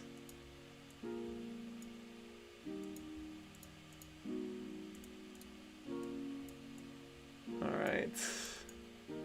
Like, this really does make first pick really, really big. Huh. I don't know.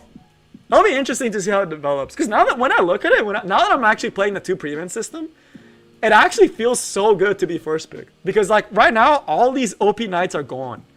Which makes aggro teams a lot better. It makes old knights have to come back. But at the same time, man, I could draft a really dirty draft here. MW 2 days? What's the MW 2 days? Alright. We're gonna have a little bit more fun with this one. I haven't tried this team out, I just wanna see how it works. Should be fun. It's a fun little team I've been cooking up. What's M2W teams though? Imagine if chat was enabled for players in lobby. Is it not? Oh, I don't know about that one. But let's try cleaving. This should work fine. Oh, Emma Ken, I actually want to see this. Wait. That's actually kind of dope. We banned this. I have to ban that, right? We Luxec your Rylet and we win the game. You ban Arby here, right? You ban Stene? Really? Huh. I'm a little surprised on that one. But let me see this. I'm kind of curious now. Alright, can I Luxec your Rylet? I do have Symbol of Unity, so it's not like beyond belief to hit. We did miss though, I think. Yeah, we did miss. Feels bad. He seems pretty squishy though. We set up S3.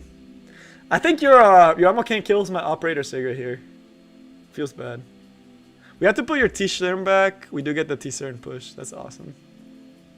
Do you double kill my Arby though? I think you do. I think you double kill my Arby here. Yeah, you double kill my Arby. Oh! I might actually lose because of Arbiter Vildred's blind. That kind of sucks. That'd be a feels bad actually.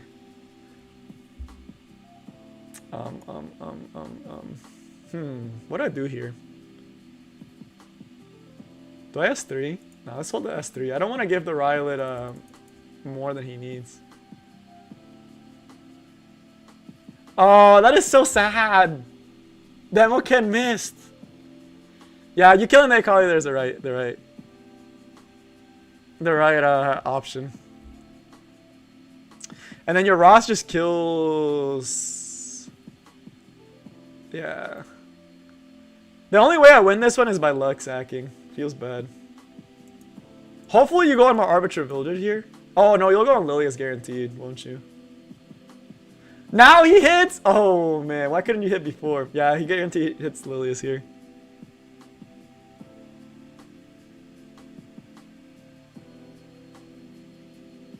No gab. I actually think I lose because of the no gab too. Feels bad. Huh. Man, that will kill. I actually kind of think that messed me up. That sucks. Yeah, that actually messed me up. Very spicy ammo can, by the way. Thank you for letting me try out the cleave, by the way, and not banning my operator Sigret. Everyone always bans the operator Sigret in this team, and it makes me big sad. Yeah, I needed your ammo can to actually kill my Arbiter Vildred there, because that way you would not have had defense buff. I would have been able to do another S3, kill the Ross, kill the ammo can, and then solo the Rylet. So, man, freaking ammo can, bro.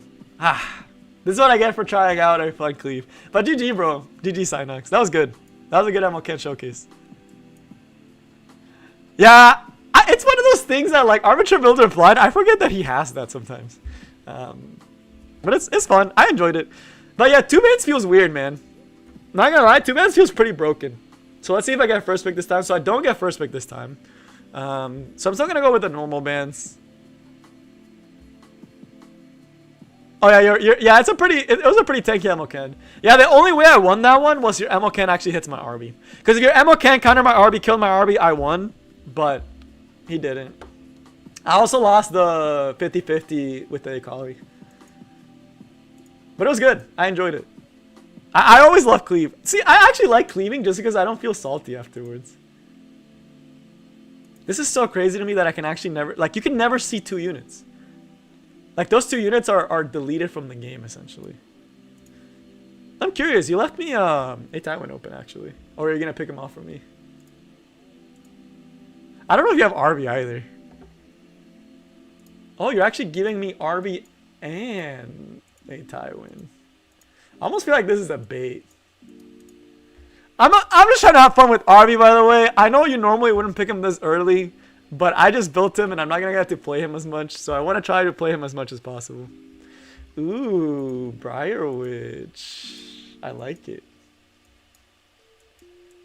I like it a lot. Let's see. Let's put this. And let's put this. That way I have versatility on the last pick. This way I can last pick to respond to anything he picks. And I don't reveal too much, right? Like right here, I could switch off into a knight last second and go for it. Oh, you took Operator Sigret! Now I'm really sad, actually. I'm actually sad now. I actually really wanted Operator Sigret. Man, I don't get to play with Op-Sig. Looking at your draft and looking at my draft, I probably should ban the Operator Sigret. Man, now I'm sad. I need to ban this though, sadly. You probably ban Standard, right? Yeah. It's winnable. I know you have a high FRS MO Ken. So I just have to wait for souls to soulburn the Cerise later in the game. So hopefully by then I've killed most of your team. And this time, yeah, let's keep it how it was. But okay, let's see it. The more I play the band too, the more I'm like, wow, this feels weird. Oh man, no immunity on your Briar Witch. No immunity, no guiding light.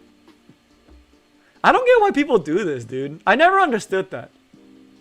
Why? Do I want immunity or do I want... I just want S3, actually. Why do people make their Briar Witch Isarias, like, not be able to speed contest? But then not give them immunity or not give them, not give them immunity and not give them Guiding Light. It's weird. Guiding Light there would have actually been a lot better. You do get to provoke my RV. Oh, you didn't even provoke my RV. You provoked Cerise. Interesting.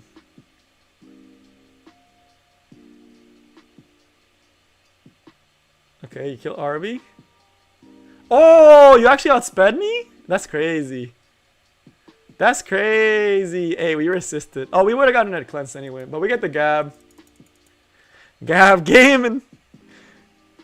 Gab game. Oh, this feels so dirty, dude.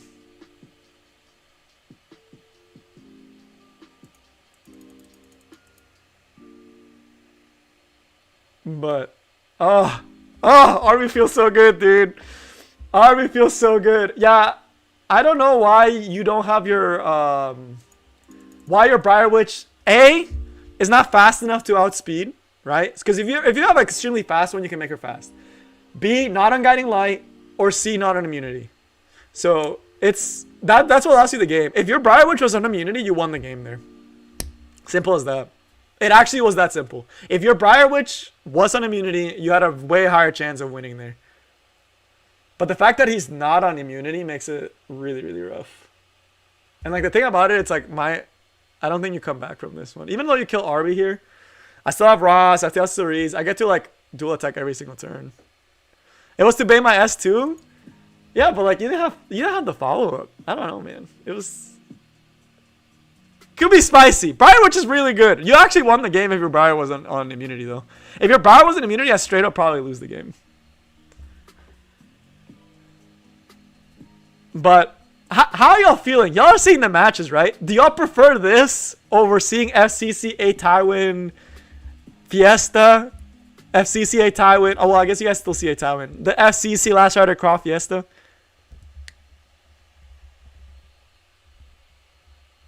Yeah, it's not on immunity. Oof. Also, Ink. Dude, I hate going against Ink. See, like, against Ink, I actually have things that I can respect ban. Right? I have bans that I have against him that are, like, respect bans. Like, for him, I'm not letting you get this unit. Ever. Right? So that, boom. I know he has DJB. And then, I know you also have RTA and Mercedes, but I'm not too worried about her. What's another unit that you also always use on me? That I hate going against? Oh, Last Rider Craw. That's what it was. So see, against someone like Ink who I've fought against, I can start target banning certain units, right? So we hit the DJ Bazaar that I know he has a disgusting one, and we hit the ML Craw, right? So that's why I guess really, really cool. And upper level, why I think it'd be really, really cool is because you can actually target ban. So he does pick her. Let's pick the Bazaar. Let's pick the Arby.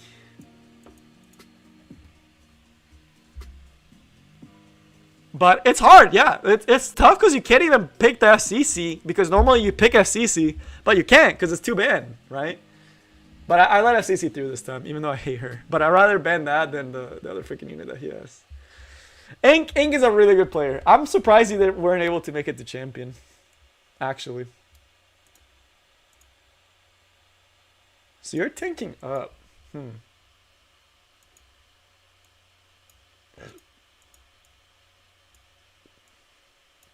My Landy's not on Guiding Light right now, by the way, because she's on a PvE build. I didn't think I was going to be doing this tonight, so I didn't prepare for it. So she is currently not on Guiding Light, as she should be.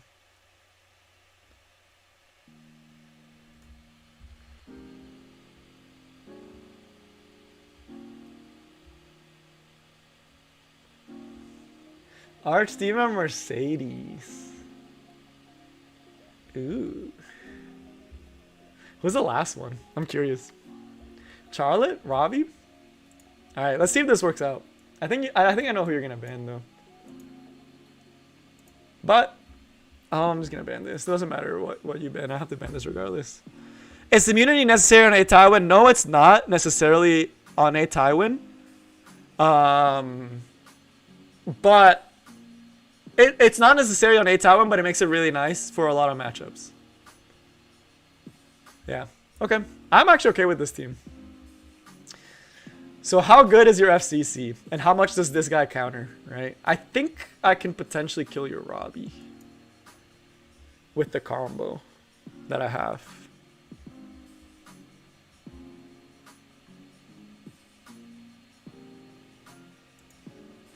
Or do I just go for an A Robbie kill and not even S3? No, I think I want an S3 here. Blocking. The enemies retreat. God, I freaking love Operator Sigret, dude. She's so fun. We hit everyone that we needed to. Your Robbie's my biggest threat, and I kind of want to put immunity so you can't stun her.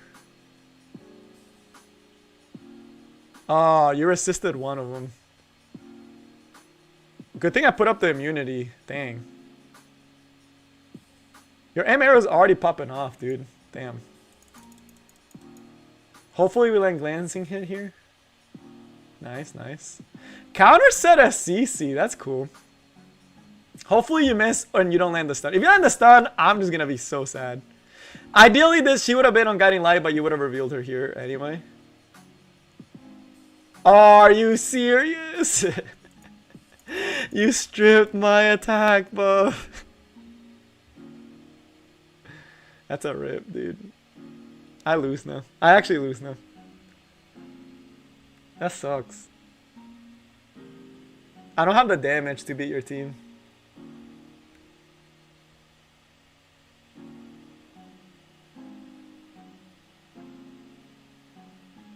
Dang, dude, you're getting so many duels. And RV's useless here. Yeah, I pretty much lose this one. That was a really good draft on your side. Very powerful. Another reason why I don't let SCC through when I use this team. Because without SCC there, I actually win with this team. Dude, our team in Mercedes is so broken too. That's a good team. That's actually a disgusting team, Inc, by the way. That team is dirty, dirty. I think the only way we would have won that one is your Robbie doesn't resist the Ross S2.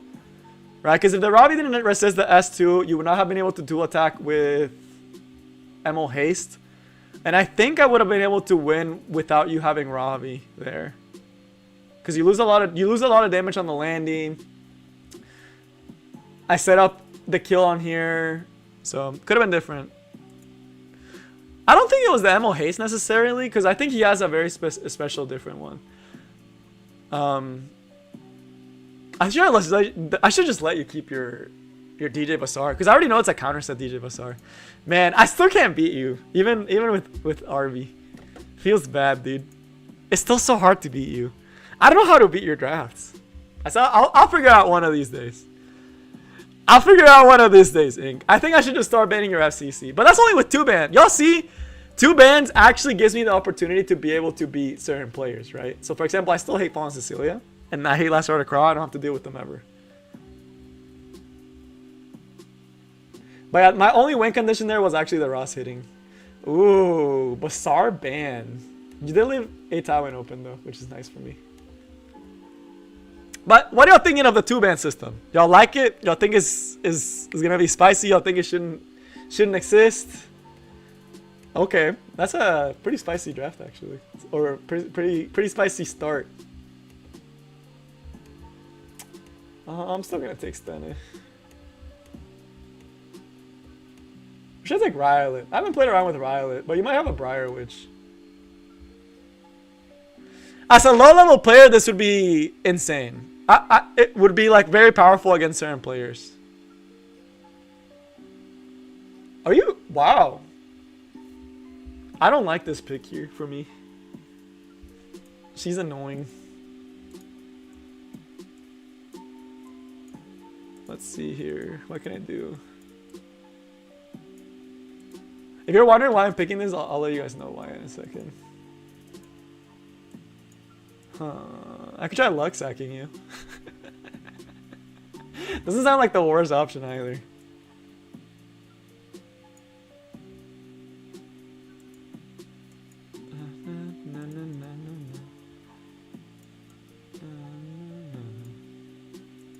Okay.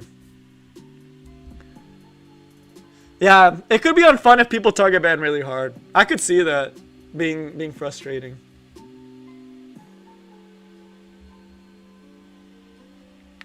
I'm curious what your last pick will be. I mean, I've used Rylet in the past, but Rylet, I don't trust my Rylet enough to put him in here. Depending on your last pick, this could be really good or really bad for me. Oh, you picked the Rylet? Okay. I have to ban your F10A. No matter what I do, I lose turn 1 advantage. Oh, you didn't ban the unit I didn't want you to ban. I wanted to keep the Operator Sigret. I think your Rylet can actually solo me here, though. But yeah, y'all see this is a lot more aggressive, right? Like, teams are a lot more aggressive. Fights are a lot faster. What the f... Wait,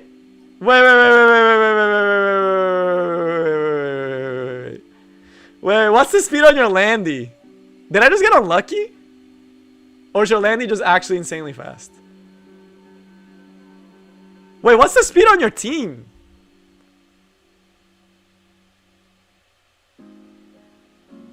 I'm actually genuinely surprised you were able to outspeed my Operator Sigret. If this Landy is not 260 speed, I'm gonna be really sad. I lose here, by the way. Whoa, 258? That sucks. That sucks! That's the same speed as my Operator Sigret. That was actually a coin flip match. Oh, I can't believe it. That's crazy. That was such a coin flip match. I hate it. GG though. I wasn't expecting the speed Landy. That's actually the exact same speed that my Operator Sigret's at right now. So I need to speed up my Operator Sigret. That's thank you for showing me that. Are you on Twitch as well? No, sadly I'm not on Twitch. I am trying to get on one of these days. I will potentially get on there. But salty last. Bro, it's not RTA. I never get salty in friendlies because it's just like, this is supposed to be a fun experience where I learn, right? What did I learn from that fight? Never underestimate a Landy's speed. And make my Operator Sigret faster. Soon TM. Yeah, that's almost with everything on this channel is soon TM. Basically, when will I have a long period of time where I'm not really busy that week?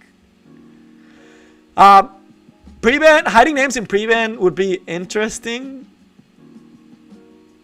But it becomes important higher up, right? A lot of the stuff that, like with the names, one of the reasons why they do that is actually because one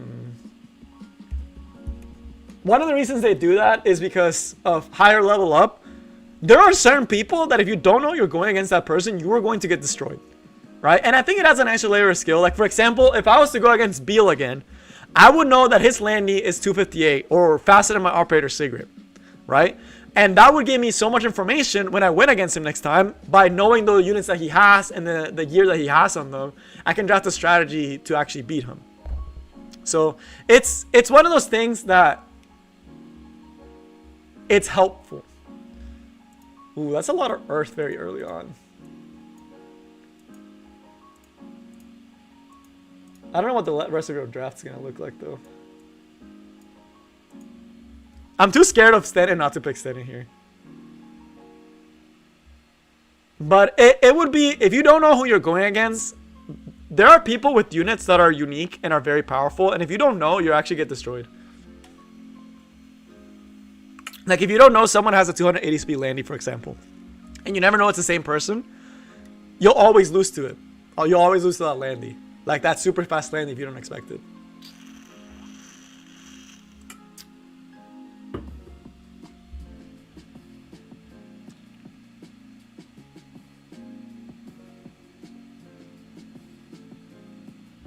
Yeah, but like at the same argument for that, it's like,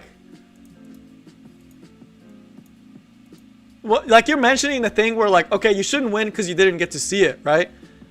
That would essentially make it better for whales, because better gear players, you not knowing their gear is huge, right? Not knowing who you're going against would benefit whales the most. It's a fact, right? Yeah, maybe lower down it wouldn't be as great, but it's like knowing your opponent, I think, is a big part of it. It's weird not if you didn't know your opponent and you have to face them. And then it's just like, what do I do here? Also, I think I go... Do I go Robbie here? I think I'm gonna go C-set, actually. I'm playing like half attention to these matches. I'm gonna get destroyed. He could put Roana here, and I'm kind of screwed. I probably should have put Robbie. Hindsight. Who do I ban here? I think I just go for this. If you're forced to ban my C-set, I think we're in a good spot. Yeah, I think I remember, Beal, when I saw your landing, I was shook. Wow, you actually didn't ban the C side. I guess you're just gonna fucking your Clary her. This is actually one of the ones that I will actually put the imprint release on these two. Because I need my C side to survive for as long as possible. Yeah, I could see from the side of you can't make wacky stuff work. Like, I know there's someone that has a god like Charlotte, and people ban his Charlotte nowadays because the thing about the Charlotte is they know it's such a powerful Charlotte they will pre-ban it. So it's I personally like that the names show. I don't think they should reverse that.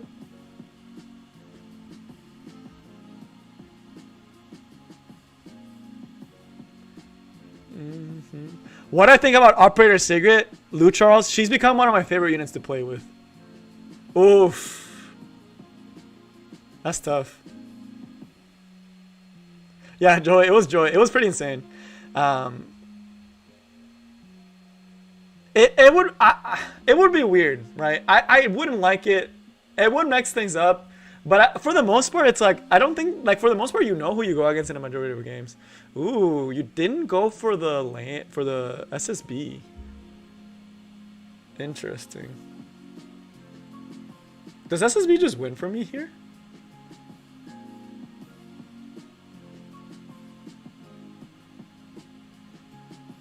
Oh, it's a Violet Talisman. That's cool. I don't think you kill my Stena here. I don't think, right? But I think you kill my Ross. Yeah, you don't kill Stena.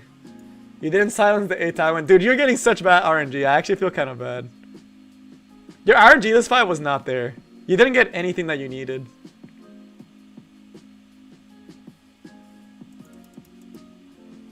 Yeah, and I got everything I needed. I don't think you come back from this one. That's tough.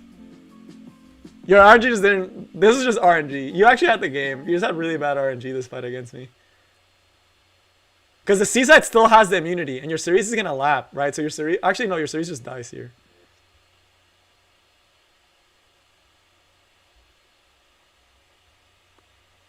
Like, you can't reach my Stena anymore, can you? I can just kill Cerise. And it's GG. Oh, I didn't even S3. Whoops.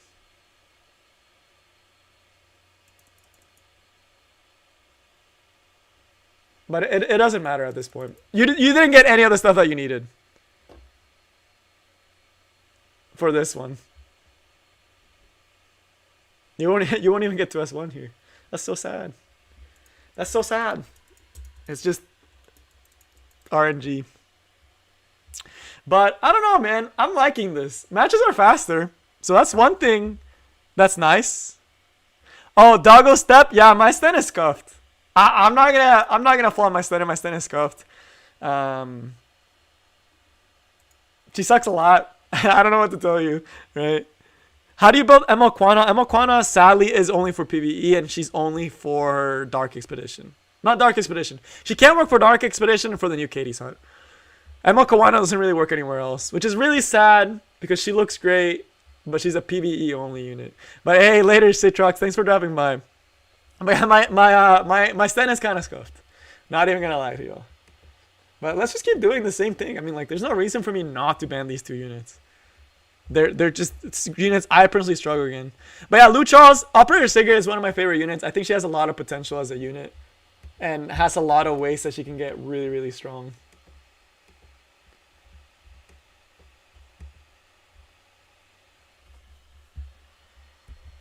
It's nice that I get to pick a Tywin though still. A lot of people don't pre-ban a Tywin, which I'm surprised about. The people that have played me enough know that to ban my a Tywin. That's something that like people learn once like they've played me a certain amount of times. They realize that yeah, this unit's broken, and they'll start pre-banning a Tywin. Oh man.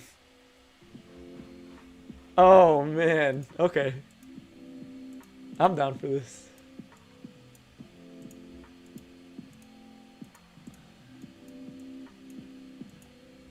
I want to cleave. I don't know why. I just want to cleave, man. I have too much fun with Arbiter Sigret. But yeah, it makes me so sad. Why y'all gotta ban my a Tywin like that? My a Tywin did nothing wrong. Alright, let's see.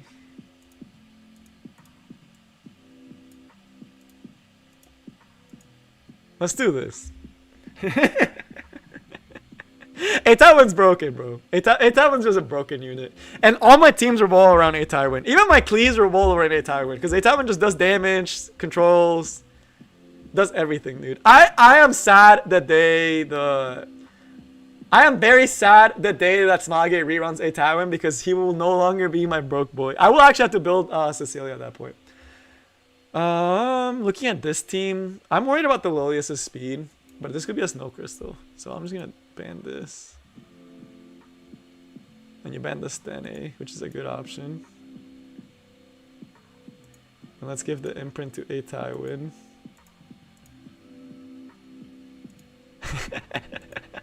Hey man!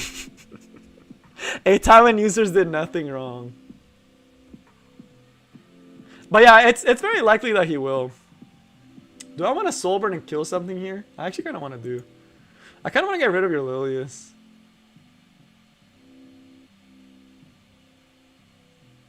But she doesn't seem to be on immunity, so let's just get rid of your Momo.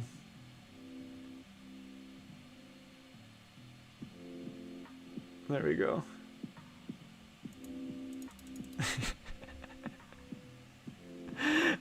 It must be nice to have all cancer tanks. Yeah, I have almost all of them at this point. Yeah, okay, I was right. It's not a FRS Lilius.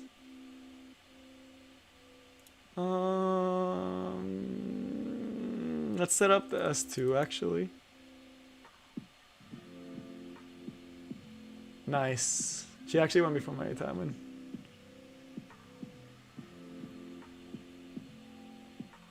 All right. As long as we stun your Lilias, we win. But look at this damage, dude. Why does a tank do this much damage? Oh, we didn't get it. We didn't get it. We might actually lose now. I don't think I raw kill her here. Do I? Can I raw kill her here? Yes! Let's go! Let's go, Arbiter Sigret. Didn't even need the S2. Let's go. Let's see if we can transfer some of these divas. Oh, we got the duel. We don't even get to see him do an S1. I mean, Akali's fast, so it's nice that she was able to lap there. Nice. Yeah, it feels bad for Kalos. We didn't get to see Kalos in action. Dude, I remember when people hated on Arbiter Sigret. I think Arbiter Sigret is one of my favorite units in the world, dude. She's actually one of the favorite units for me to go against.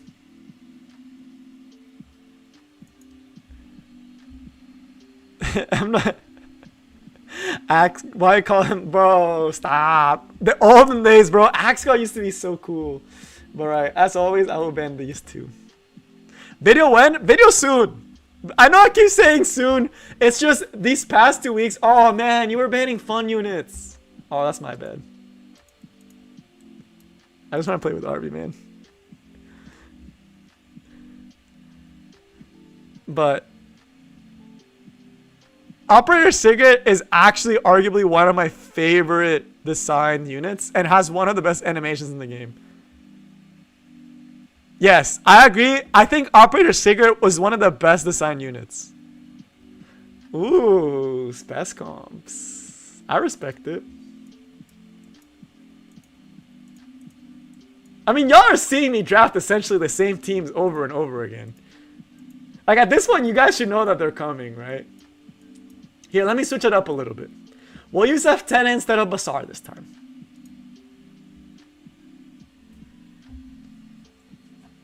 And we'll switch it up a little bit.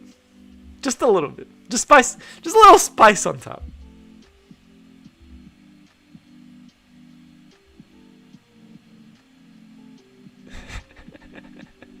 Bro, the real reason why it takes me so long to do certain things. For example, last week, I was going on a vacation. This week, well, not a vacation. I was visiting parents. This week, I'm actually going on a vacation, right? I'm visiting some friends. The week after that, I should be more... The week after that is... It's the week before I start doing finals. And then the week after that is finals for grad school. And then after that is summer. And then during the summer, I should be back to be able to do a lot more videos. This is very reminiscent of the team that I was actually using before. But at this point, y'all should know what I'm about to pick here, right?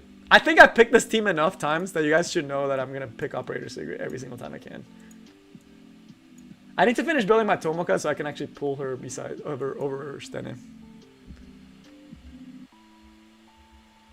But I've been using this every single time. And I'm going to keep using her every single time. Oof, I don't like the seaside. Let me think here.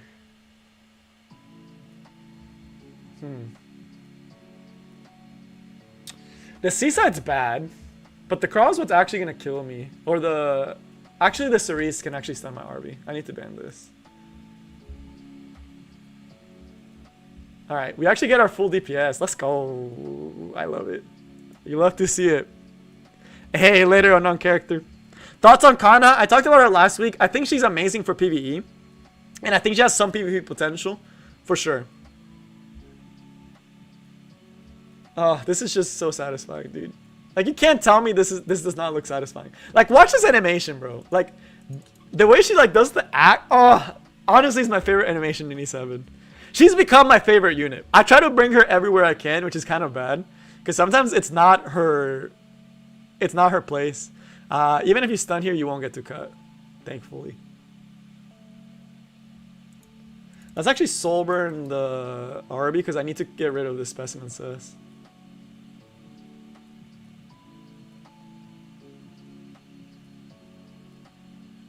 You kill RB here, right?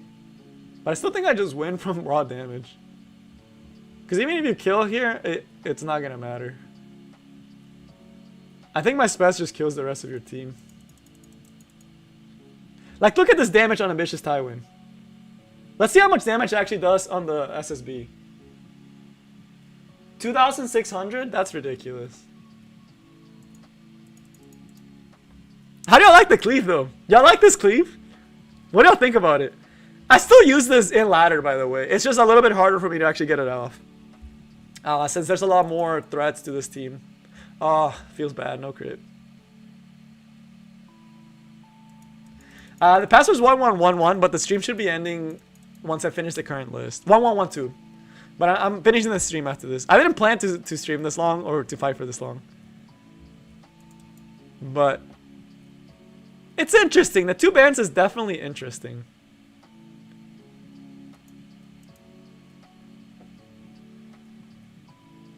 Moises.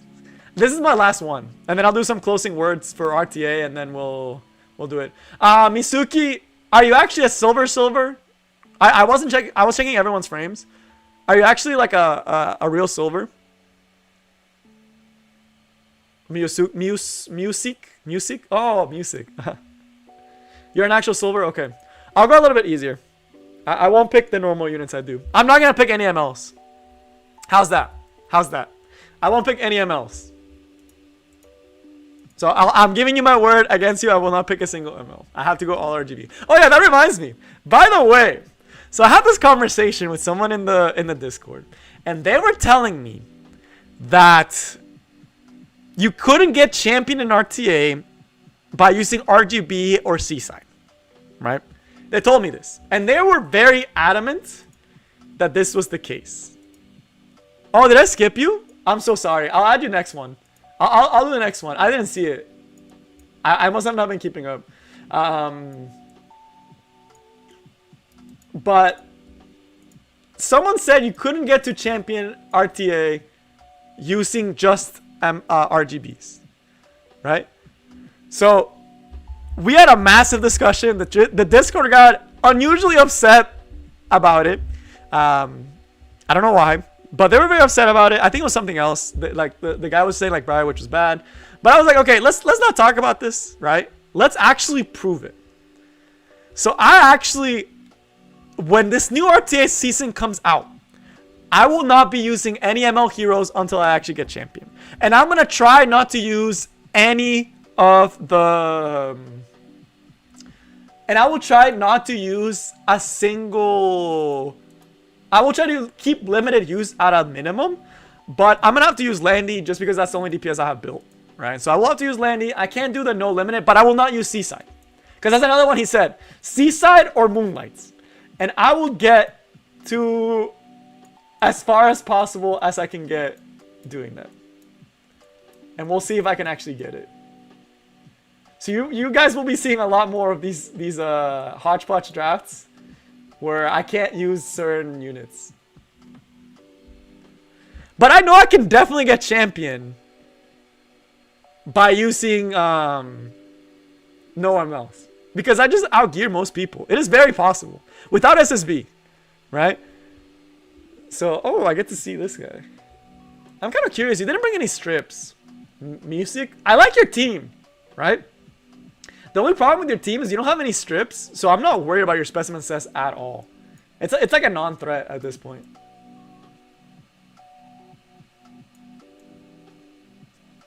Let's see. I need a damage dealer. Shoot. I panicked. Hindsight, this is probably not the best damage dealer.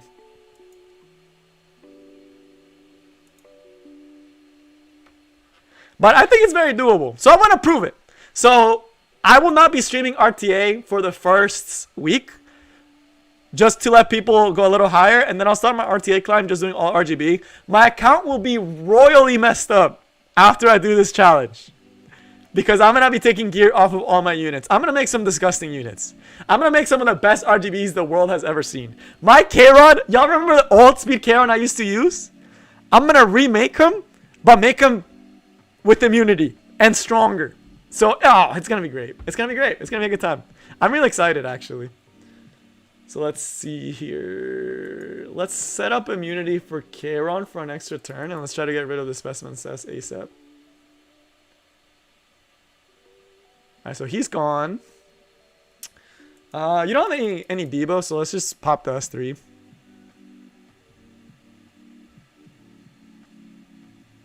Yeah, I think, yeah, see, Red, I think you could make it. After placement using Knights, only no FCC, no less Red Crow, no Italian, I don't have those Moonlights. Yeah, you can definitely do it, for sure. I think it's so doable, dude. Like, RGB only is super doable. Especially with my gear quality, it should be, like, free low. Legend, oh yeah, Legend's impossible.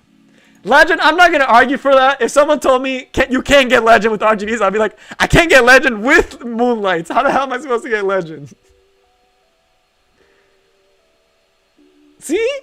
It's just RGBs, man. Also because like I just outgear most people. But as far as your draft, I liked a lot of the draft. Robbie early was really weird. I think if you had a stripper, like a Cerise or someone that can set up into your Specimen Cess, it'd be a lot scarier. But you have no threats from Specimen Cess. Like even now, you can't stun my Kairon because you can't strip him. You can't stun my Ross.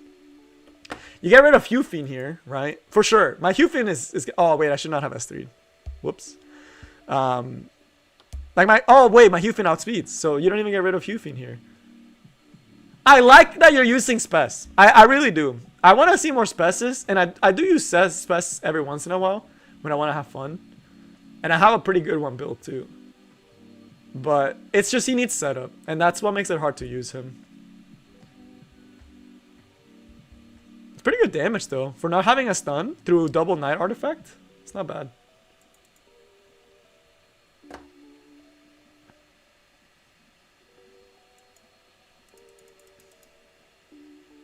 But yeah, I don't think SSB will be that great afterwards.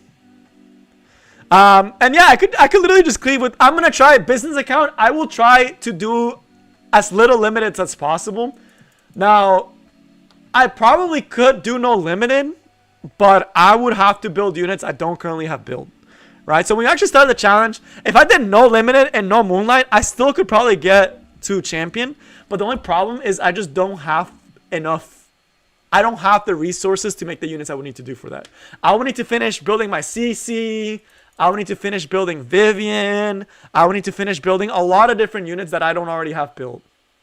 Right? If I wanted to do no limited either. So that's the only reason why I can't do it. Why I can't do no limited, no ML challenge. Maybe that'll be for next season.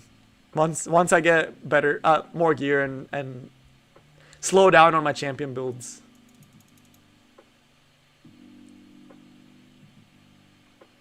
Dude, Karen still does. Oh yeah, just Rasef Chloe the whole way, by the way. Let's do some other stuff. You need to address how slept on ML Ida is Solitaria. I'm gonna talk more about ML Solitaria in a little bit. A lot of people think she's bad, and I'm like, why? She looks good. I don't think she's pity worthy, but she's good. Am I gonna build Ida for the climb? I mean, the thing about it is I can do it without Ida. See, but if I wanted to climb more consistently, I would build Ida with RGBs. I just want to prove to this guy. He didn't mention limits. He's like, if you use limits, as long as it's not seaside, it's fine. So I'm just gonna do it. But yeah, you can get to champion using all RGB, but you can probably not get legend with all RGB. I will say that. But it's hard. It's hard. So you mentioned that I skipped you? Moises? Oh, you were gonna use Cerise. Oh, I'm so sorry, bro. I see it now. That's my B. That's my B. Yeah, Cerise is pretty good. Oh, wait, you're Alpha? Wait, Alpha, you're Moises? No way. I actually never knew this. Wow. Wait, no way. I actually never knew your YouTube IGN. That's awesome. It's good to know. But alright, let's do it. Let's do it. I know you don't use the Toxic Knights. What do you use? You use some crazy stuff. You also use Arbiter Sigret, which I'm really worried about. Let's see. I don't get first pick this time. I know you have Last Rider Crawl. I think you have FCC. I'm just gonna do this. I don't want to risk it. But yeah, just know that the next time I do RTA, like for climbing, I will be climbing using all RGB just to prove that I can do it, and to prove to the person who said you couldn't. I want to prove him. As far as ML Ida, so looking at her and like overall, there's some really cool stuff and there's some really bad stuff about her. So I'm surprised you didn't ban the A-Tai win away. I'm really surprised you didn't take away my A-Tai win. Most people take away A-Tai win away from me. But as far as the new ML Ida, she has a lot of potential. So one thing that people haven't realized, and I saw it on the video, her arena AI is actually really good. I'm a big fan of the AI for that unit. Oh man, you're actually gonna... You picked up Raider Secret before me. Feels bad. Alright, let me think. You're gonna do cleave, I'm gonna do control. Because why not?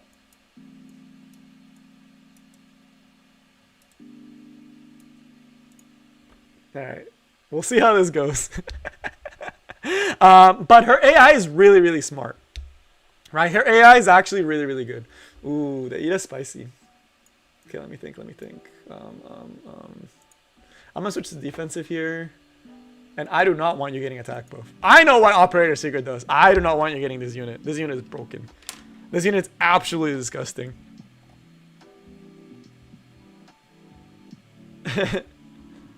But alright, let's see it. I think you win, actually. Depending how fast your landy is, you win. You have no souls though, so you can't kill T-Cern easily. But let's see how fast you are. But yeah, Rowana will probably go away. So I think ML Ida has a ton of potential for a for defense, right? It doesn't matter here. Oh, you can sleep T-Siren, but that's about it.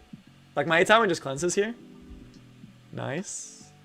Hopefully we hit your Ida. Hopefully. Please, F10A. I don't ask for a lot. I ask you hit 1 unit.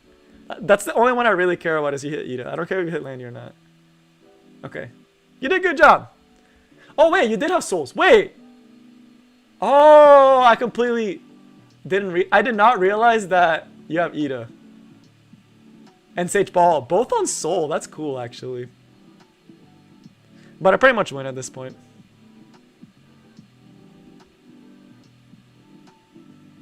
That was scary for a second. Why do I win? Because A Tywin does way too much damage. Oh, we didn't crit. It's okay. T-Siren should be able to finish the job.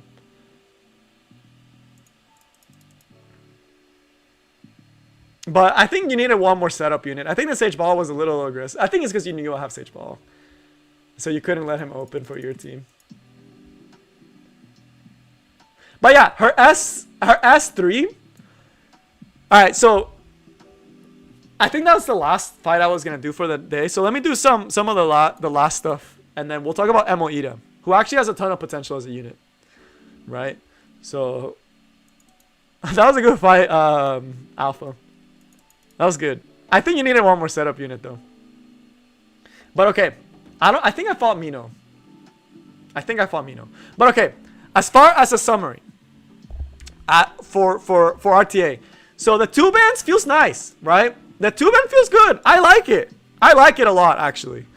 If you're someone who likes to use FCC Last Rider Crawl, if they actually end up implementing this, you may not see those units. You may not see RB a lot. But both of these is like very, very surprising, right? I like it overall. Just testing this out, it feels really strong. But the thing about it is it's a huge buff to cleaves. Like I felt like cleaving felt so good because there's no FCC. She's just gone, and then you can pick off another unit. It doesn't feel like you have the same defensive options without Last Rider Crawl and FCC. Those two units are just so good defensively. Without those two, you lose a lot. But I could see if they actually implemented 2-ban, Crimson Armin, I could see her coming back for sure. I could see Troublemaker Cross It becoming more popular, right? Emo Haste, again, becoming more popular since he's good. He can counter Arby's. Overall, I'm a fan of the 2-ban. I actually enjoyed it a lot. That was the most fun I had with RTA in a while. Not having to worry about Fallen Cecilia, not having to worry about Last Rider Crawl. It felt good, right? And I hope it was entertaining to watch too. So I'm a big fan. I hope they implement it. I think it has the potential to change the meta for the better.